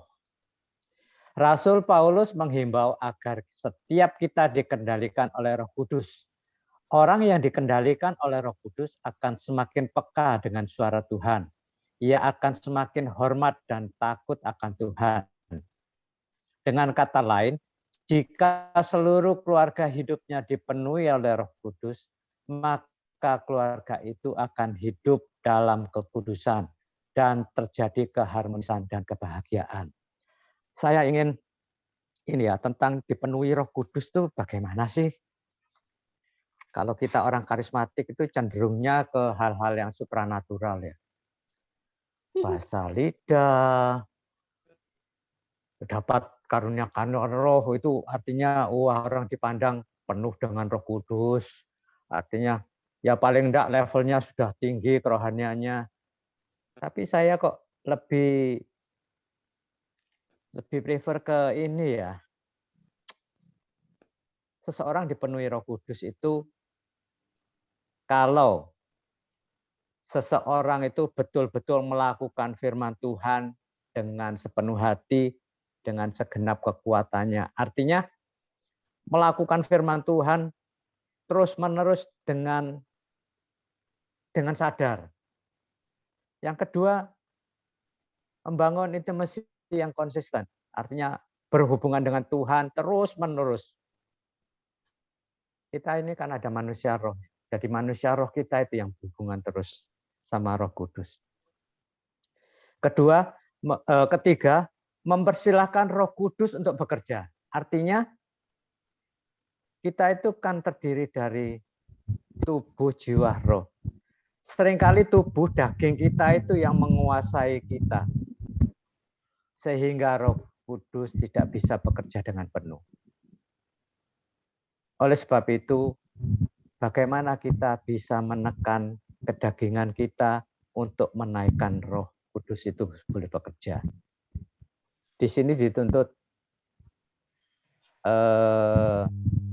untuk acara puasa. Puasa itu memang saya setuju sekali, itu sangat efektif untuk menekan manusia kedagingan kita dan menaikkan Roh Kudus. Orang dunia pun ngerti kok itu. Orang kebatinan apa itu juga pakai sistem itu kok. Demikian yang bisa saya sampaikan. Mungkin ada poin keempat ini. Bapak Ibu Saudara mau memberkati kami, silahkan.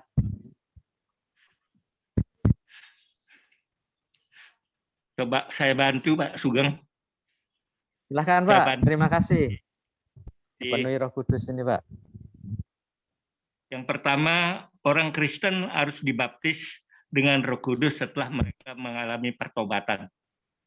Di Kisah 1 ayat 5. Yang kedua, orang percaya harus mengalami kepenuhan roh berkali-kali dengan memelihara iman yang hidup pada Yesus Kristus. Lihat di Galatia 3 ayat 5. Dipenuhi dengan firman Allah. Kolose 3 ayat 16. Berdoa, mengucap syukur dan memuji Tuhan, 1 Korintus 14 ayat 15, melayani sesama, Efesus 5 ayat 21, dan apa yang diinginkan oleh Roh Kudus, Roma 8 1-14. Itu jawaban saya Pak Sugeng, mudah-mudahan dapat diterima. Terima kasih. Ya, itu betul Pak, itu detailnya Pak. Saya tadi ya globalnya aja. Oke, monggo silahkan yang lain, saling memberkati kita, saling melengkapi.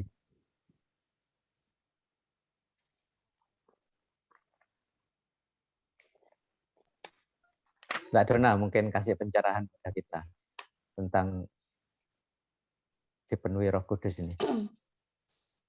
Soalnya ini masih banyak yang salah kaprah ya di antara kita, terutama aliran Pantai Kosta dan karismatik ini. Iya. Kita trikotomi ya, tubuh, jiwa, roh. Roh, jiwa, tubuh. Nah, kalau kita sudah lahir baru, jiwa kita harusnya lebih cenderung kepada roh. Karena roh kita ini adalah milik Tuhan, ya kan. Jadi pasti pekerjaan roh itu akan lebih kuat kalau orang itu sudah mengakui Yesus sebagai Tuhan dan Juru Selamatnya. Nah, bagaimana dia menguatkan rohnya itu? Pertama yang Pak Nyoman bilang tadi, dibaptis Roh Kudus. Itu tanda awalnya berbahasa roh. Tanda awal kita dipenuhi Roh Kudus, tanda awal saja itu berbahasa roh. Terus kemudian kita kan harus semakin naik ya. Jadi roh kita yang harus, karena yang kekal kan nanti roh ya. Maksudnya yang Tuhan berikan roh kita ini kan adalah milik Tuhan. Nanti kalau jiwa kita cenderung kepada roh, maka hal-hal rohania yang akan kita lakukan. Kita lebih suka baca firman, kita suka bersekutu sama Tuhan dan sebagainya. Nah, dipenuhi Roh Kudus itu tanda awalnya memang berbahasa roh, tetapi tidak boleh hanya sampai di situ. Kita harus kuat dengan firman supaya kita tahu kehendak Tuhan. Kan Tuhan kita roh ya. Yang kedua, yang kedua. Lalu yang ketiga, ketika kita sudah penuh dengan Roh Kudus, ketika kita sudah kuat dengan firman, otomatis harusnya buah roh itu kelihatan. Nanti ada karunia-karunia roh yang mungkin akan Tuhan kasih, tetapi mungkin juga tidak terlalu kelihatan. Tidak semua orang karunia rohnya itu sama atau sejenis. Ada orang karunia rohnya yang ini, ada yang itu, tetapi itu mestinya saling melengkapi gitu kan. Tetapi yang penting yang pasti bisa dilihat semua orang di sekeliling kita adalah buah roh ya. Jadi kalau kita sudah menjadi manusia roh, kita lahir baru, roh kita yang kita kuatkan, jiwa kita bawa lebih kepada yang hal-hal rohani, hal-hal yang di atas, hal-hal yang kekal, itu dengan sendirinya, bukan dengan sendirinya, otomatis gitu ya, kayaknya otomatis itu buah roh pasti akan terlihat. Apalagi kita setiap hari setelah kita lahir baru, kita selalu haus lapar akan firman Tuhan, kita dikuatkan oleh firman Tuhan, dan kemudian kita terus mengizinkan Roh Kudus bekerja ya, otomatis buah roh itu sih yang harusnya terlihat. Nanti kemudian akan ada karunia-karunia roh. Makin kita dekat sama Tuhan, itu karunia roh pasti akan makin banyak. Itu sih yang Dona diajarin gitu kok. Iya, pertanyaan saya, yang tanda awal berbahasa lidah itu mutlak atau tidak ya? Sama, karena saya juga pernah saya baca lupa, tapi itu kalau dikupas tanda-tanda awal tuh, nah kalau saya terjemahkan sepertinya tidak mutlak gitu loh. Kalau dilihat dari akar kata pasif, aktif atau apa gitu ya, bahasa-bahasa Ibrani kan, bahasa-bahasa Yunani itu ya, Perjanjian Baru. Itu sepertinya begitu ya, ada yang ngupas sampai segitu. Saya lupa, itu kayaknya orang Protestan atau Pantekostal, lupa saya pendetanya. Itu saya juga mau nanya itu Kak Sugeng. Soalnya iya. Apakah itu memang tanda awalnya? Karena mertua saya itu orang GKJW. Kita tahu orang GKJW bahkan mungkin seumur hidupnya tidak pernah bahasa roh, tapi buah rohnya itu luar biasa. Lah itu saya maksudkan gitu. Kok lebih kelihatan ya buahnya daripada yang bahasa rohnya luar biasa. Ya, ini kita memang bisa mengeneralisir ya. Tapi ya kok ya ada yang begitu. Iya, itu gimana? Saya juga. Soal bahasa roh itu ada kan di Alkitab ya. Nah, kalau itu hal itu ada di Alkitab, berarti kan kita ini orang-orang, kita kan berangkat dari pemikiran yang sama ya, bahwa semua yang ada di dalam Alkitab adalah firman Tuhan. Jadi Alkitab kita adalah firman Tuhan mutlak ya. Bukan hanya berisi, tetapi memang itulah firman Tuhan gitu ya. Jadi semua yang ada di dalam Alkitab berarti itu secara ilahi sah gitu ya, sah. Bahwa itu sesuatu yang benar. Oke, di semua apalagi kita di orang-orang Pantai Kosta, orang-orang karismatik ini, apalagi GBI, akui saja memang kebanyakan lebih suka ke arah yang ngeroh, dalam artian karena merasa itu sesuatu pewahyuan yang baru dibandingkan mereka-mereka yang dulu gerakan-gerakan Protestan ya. Kita ini kayak baru terus merasa lebih bangga gitu dengan karunia roh. Itu yang membuat ya secara kasar memang ya itu tadi yang Ko Sugeng bilang, jadi manusia ini dibuat bodoh oleh iblis untuk membuat lebih suka kepada karunia roh yang wah gitu. Jadi kalau dia sudah berbahasa roh, dia berarti sudah paling suci. Itu pemikiran awal orang-orang karismatik pada umumnya kayak gitu. Tetapi bukan berarti bahasa roh itu salah. Karena ada di Alkitab. Nah, orang-orangnya ini yang kemudian salah mengartikan, salah praktek. Jadi agak memang menjadi batu sandungan buat yang lain. Tetapi bukan berarti itu tidak benar. Karena bahasa roh ada di dalam Alkitab. Ya kan? Dan kalau Tuhan nyuruh dan menjadikan kata-kata tanda awal dipenuhi Roh Kudus adalah berbahasa lidah. Berarti itu sesuatu yang benar. Alkitabiah itu kehendak Tuhan. Cuman itu tadi kita nggak boleh hanya berhenti di situ karena ada bahasa roh yang membangun diri sendiri, ada bahasa roh yang untuk membangun orang lain. Kalau misalnya itu ada di pertemuan, kalau kita dipenuhi Roh Kudus itu biasanya ada orang-orang yang kemudian bisa menafsirkan. Itu berarti bahasa roh yang saat itu adalah bahasa roh untuk membangun jemaat. Tetapi bahasa roh yang kita pakai ini kebanyakan adalah untuk membangun roh kita sendiri, kata firman Tuhan. Ada ayatnya. Lupa ada di mana, lupa nanti Dona cari. Nah, tapi ya itu nggak boleh sampai di situ karena harus terus bertumbuh gitu kok. Yang orang-orang karismatik seringnya itu berhenti di situ saja. Itu yang jadi batu sandungan. Enggak, pertanyaannya begini, Mbak Don. Apakah orang yang tidak pernah berbahasa roh itu mereka adalah orang yang tidak pernah dipenuhi roh? Oh, enggak dong. Jadi bagaimana dengan orang-orang di perjanjian lama? Mereka juga nggak berbahasa roh. Berarti berbahasa roh itu salah satu tanda bahwa orang dipenuhi, tapi bukan harus tanda itu gitu ya? Ya, bukan mutlak. Kalau harus ya harus. Karena kan kita sudah dibukakan. Untuk hal ini, masa ini kita sudah dibukakan itu kan. Bahwa kita sudah terima perjanjian baru. Kita terima sebagai firman. Mereka yang dulu, yang belum orang tua kita, yang mungkin hidupnya belum di masa-masa karismatik, belum di masa-masa pencurahan Roh Kudus, mereka mungkin belum dibukakan sampai situ. Tetapi bukan bagian kita untuk menghakimi mereka gitu kan. Buktinya buah roh terlihat sangat dalam kehidupan mereka ya kan. Cuman memang mungkin bagi mereka belum dibukakan waktu masa itu atau bagaimana kita nggak tahu lah.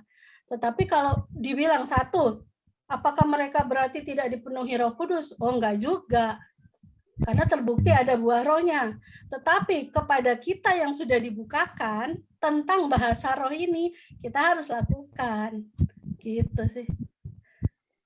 Ada dampak baptisan Roh Kudus ya. Ini ada gue. Dampak baptisan Roh Kudus melengkapi kita dengan kuasa untuk menjadi saksi Kristus. Melengkapi untuk menjadi saksinya Kristus. Jadi orang-orang yang sudah dipenuhi dengan Roh Kudus yang bisa berbahasa roh, kalau mau melakukan pasti akan bisa bersaksi dengan lebih baik. Pasti mungkin jadi akan lebih berani gitu ya. Mbak Erna berani, sudah pasti dia bisa berbahasa roh meskipun aku enggak tanya. Itu memang dampaknya itu kayak penginjilan, misi-misi itu semuanya memakai kekuatan penuh dari Roh Kudus. Kalau kekuatannya sendiri nggak akan berani. Kedua, mengubah kehidupan doa kita. Ini semua ada ayatnya ya, Roma 8 ayat 26. Nanti aku tulis di WA aja ya. Aku tulis di grup. Mengubah kehidupan doa kita. Kalau kita doa pakai bahasa akabudi, sebentar kesel.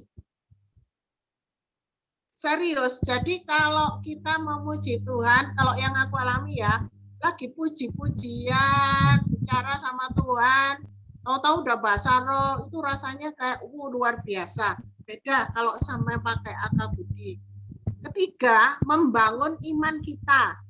Keempat, menyempurnakan pujian dan penyembahan. Yaitu yang tak maksud tadi ketika puji Tuhan, menyempurnakan.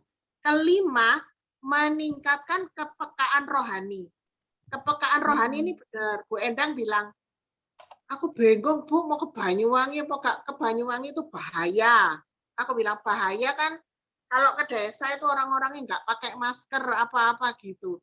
Kalau saya tidak bisa memutuskan ke kanan atau ke kiri, doa bahasa roh yang kenceng, menurut tak wes petunjuke. Ya kenceng lah kita tiap hari gitu. Ternyata nanti kecenderungan hati kita kemana biasanya benar gitu. Ya memang aku di sana nggak pakai masker. Tuhan lindungi ya gitu.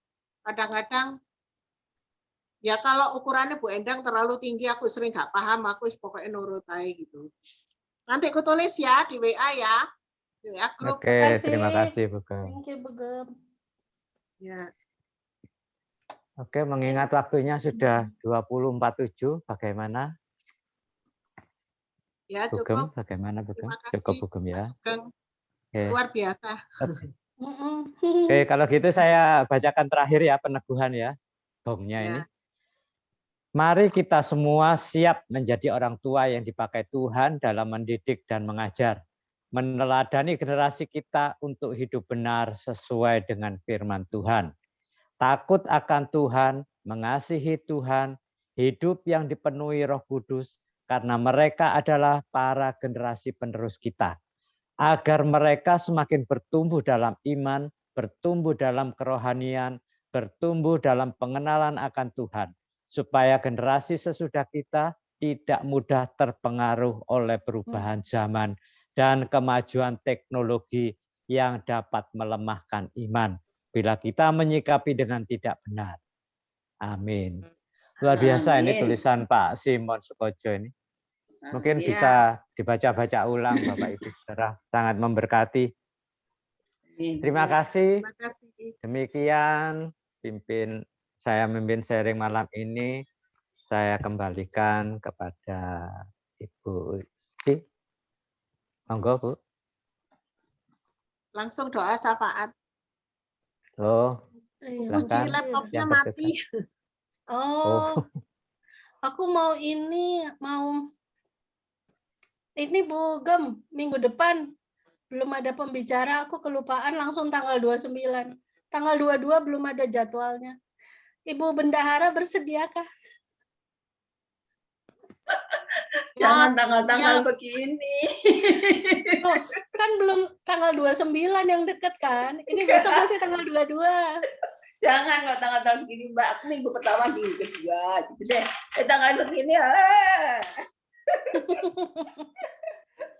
Kalau nggak ada bisa Bu Eli tuh. Mbak Eli bersedia ya?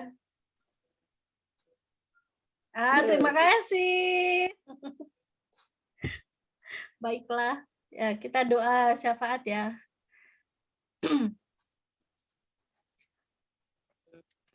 Kami bersyukur kepadamu, ya Allah Bapa Tuhan, Allah yang kami sembah di dalam Yesus Kristus, Tuhan dan Juru Selamat kami yang hidup. Untuk kesempatan malam hari ini kami ber-MK Tuhan melalui Zoom. Kami bersyukur untuk waktu yang ada, untuk kami sharing, bahkan kami sudah memuji bersama-sama. Kami bersyukur kepada Tuhan untuk firman-firman-Mu yang boleh kami dengar, yang boleh kami sharingkan bersama Tuhan Yesus.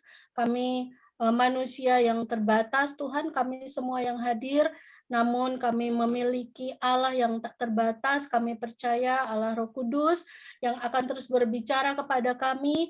Engkau mengajar kami, menuntun kami untuk melakukan setiap firman yang sudah boleh kami sharingkan malam hari ini.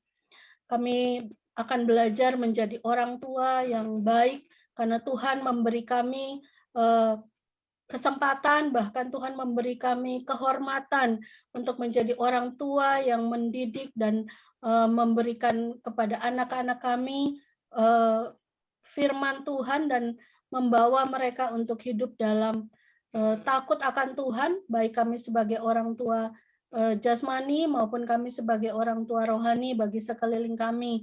Kami bersyukur Tuhan, terima kasih untuk hamba-hambamu yang sudah melayani bersama-sama, untuk Ibu Puji, untuk Ko Sugeng, Pak Nyoman, Bu Gem, Ibu Sulis, Mbak Juni, Ibu Erna, Ko Iwan, dan hamba, terima kasih Tuhan, seberapapun kami yang hadir malam hari ini, kami diberkati Tuhan oleh setiap firman yang sudah kami baca.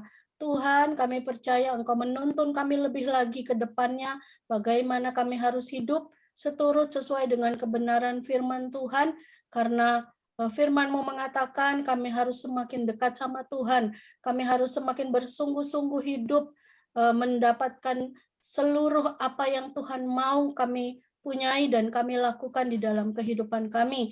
Terima kasih Tuhan Yesus. Malam hari ini kami mau berdoa secara khusus. Kami bersyukur Tuhan untuk ulang tahun DSCM yang ke-26. Tuhan Yesus, kami berdoa gerejamu ini Tuhan akan Tuhan bangkitkan, akan Tuhan pakai menjadi alat kemuliaan Tuhan. Engkau melihat jemaat-jemaat-Mu yang ada di DSCM Tuhan. Engkau memberikan belas kasihan-Mu. Kami percaya Tuhan gerejamu ini akan memberkati setiap jemaatnya. Gerejamu akan menjadi perpanjangan tangan Tuhan untuk memberkati jemaatnya, terutama secara rohani dan lebihnya Tuhan secara jasmani. Kami percaya Tuhan Yesus gerejamu akan Engkau pulihkan, Engkau bangkitkan kembali Tuhan menjadi terang, menjadi alat kemuliaan Tuhan di tangan Tuhan.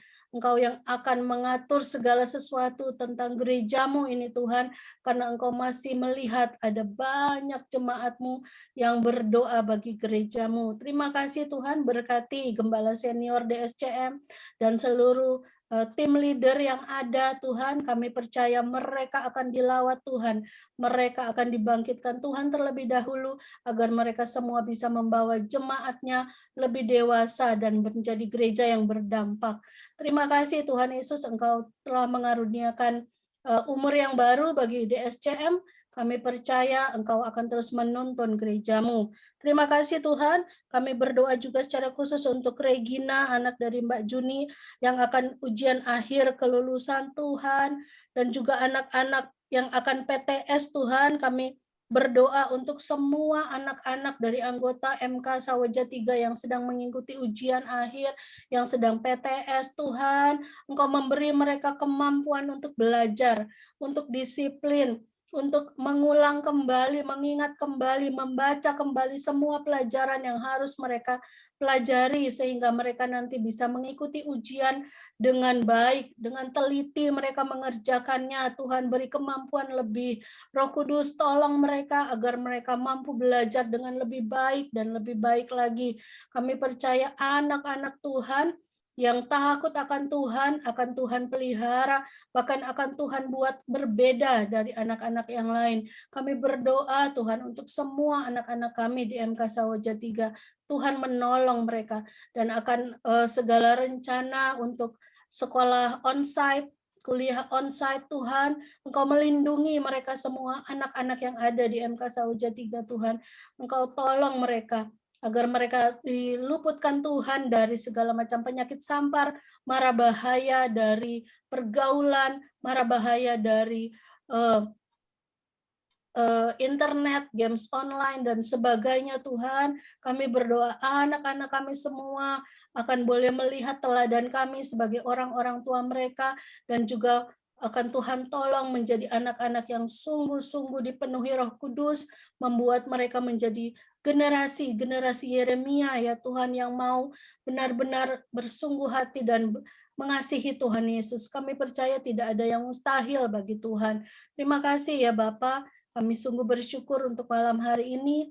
Kami berdoa Tuhan, perlindungan Tuhan sempurna untuk seluruh anggota MK Sawaja 3. Kami berdoa untuk rumah-rumah tangga. Tuhan semakin berkati dengan sukacita dari sorga, dengan anggur baru, dengan pemulihan demi pemulihan Tuhan bagi setiap rumah-rumah tangga di MK Sawaja 3.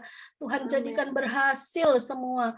Tuhan memberkati rumah-rumah tangga, hubungan suami dan istri dipulihkan, hubungan orang tua dan anak dipulihkan, hubungan antar saudara dipulihkan. Anggota MK Sawaja 3 semuanya akan terus bangkit menjadi umat pemenang, menjadi orang-orang yang semakin menguatkan imannya di akhir daripada akhir zaman ini Tuhan, sehingga tidak ada satupun kami yang tertinggal, tidak ada satu yang binasa. Kami perkatakan Tuhan, belas kasihan-Mu untuk saudara-saudara kami Tuhan, yang mungkin hari-hari ini sedang mengalami kesusahan, sedang mengalami jatuh bangun dalam iman mereka, sedang mengalami hal-hal yang membuat mereka jauh dari Tuhan. Tuhan, kami berdoa di dalam nama Yesus, Engkau memanggil mereka kembali. Allah Roh Kudus melawat mereka satu demi satu, pribadi lepas pribadi. Pertobatan demi pertobatan terjadi bagi mereka di dalam nama Yesus. Kami percaya Tuhan, Engkau Allah yang dapat menjawab doa kami lebih daripada apa yang dapat kami pikirkan dan bayangkan, karena Engkau Allah yang penuh dengan belas kasihan. Terima kasih Bapa di surga. Malam hari ini kami akan mengakhiri ibadah kami akan beristirahat, mungkin kami akan makan dan sebagainya. Tuhan terus melindungi dan memberkati kami semua. Engkau tolong kami Tuhan menjalani hari-hari kami. Terima kasih Bapa di surga, terima kasih Allah Roh Kudus, terima kasih Yesus Tuhan untuk malam hari ini. Kami siap menyambut berkat-Mu. Bapak Ibu, terimalah berkat kasih karunia dari Allah Bapa, Putra dan Roh Kudus yang senantiasa memberkati, melindungi, dan menyertai kita semua sampai Maranatha, bahkan sampai selama-lamanya. Di dalam nama Tuhan Yesus, haleluya, amin. Amin. Terima kasih Pak Nyoman, Bu Sulis, Dona. Terima kasih Pak Nyoman, Ko Sugeng, Mbak Eli, Bu Sulis. Terima kasih kembali, Tuhan berkati. Terima kasih Pak Nyoman, Bugem, Dona, Kok Iwan, Shalom, terima kasih. Terima kasih semuanya. Tuhan berkati. Apa caranya itu Bu Eli? Bu Eli, caranya bagaimana itu Bu Eli? Apa Bu Er? Cara apa? Cara apa Mbak Er?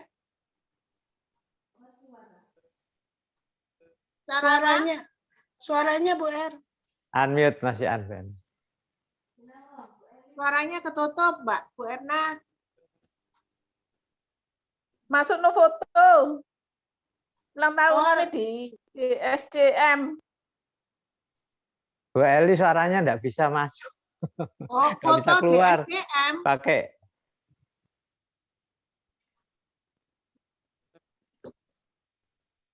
Untuk ulang tahun mungkin ya. Ini tadi sudah dibikin foto untuk dikirim grup gembala. Maksudnya ditambahi ulang tahun di SCM gitu.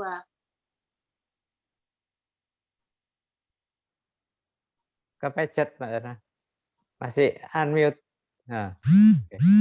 Fotonya Pak Sugeng sama Bu Eli itu loh. Oh. Fotonya. Foto apa itu? Yang di ulang tahun. Iya kok, di ulang tahun di SCM ada fotonya Ko Sugeng sama Mbak Eli ya. Gitu ya Bu ya. Statusnya, mungkin di statusnya Bu Eli mungkin ya. Ya, ada. Gak paham aku. Pakai aplikasi biasanya Mbak Eli, Bu Er. Masukin foto sama buat bikin tulisan. Pakai aplikasi hanya tersendiri. Lewat WA aja.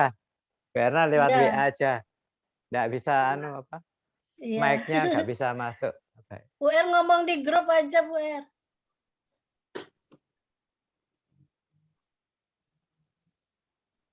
Oke, saya pamit dulu ya. Tuhan berkati. Ya. Terima kasih. Terima kasih Pak Nyoman. Bugem. Kita live. Terima kasih ya. Dona. Iya kok, Tuhan berkati.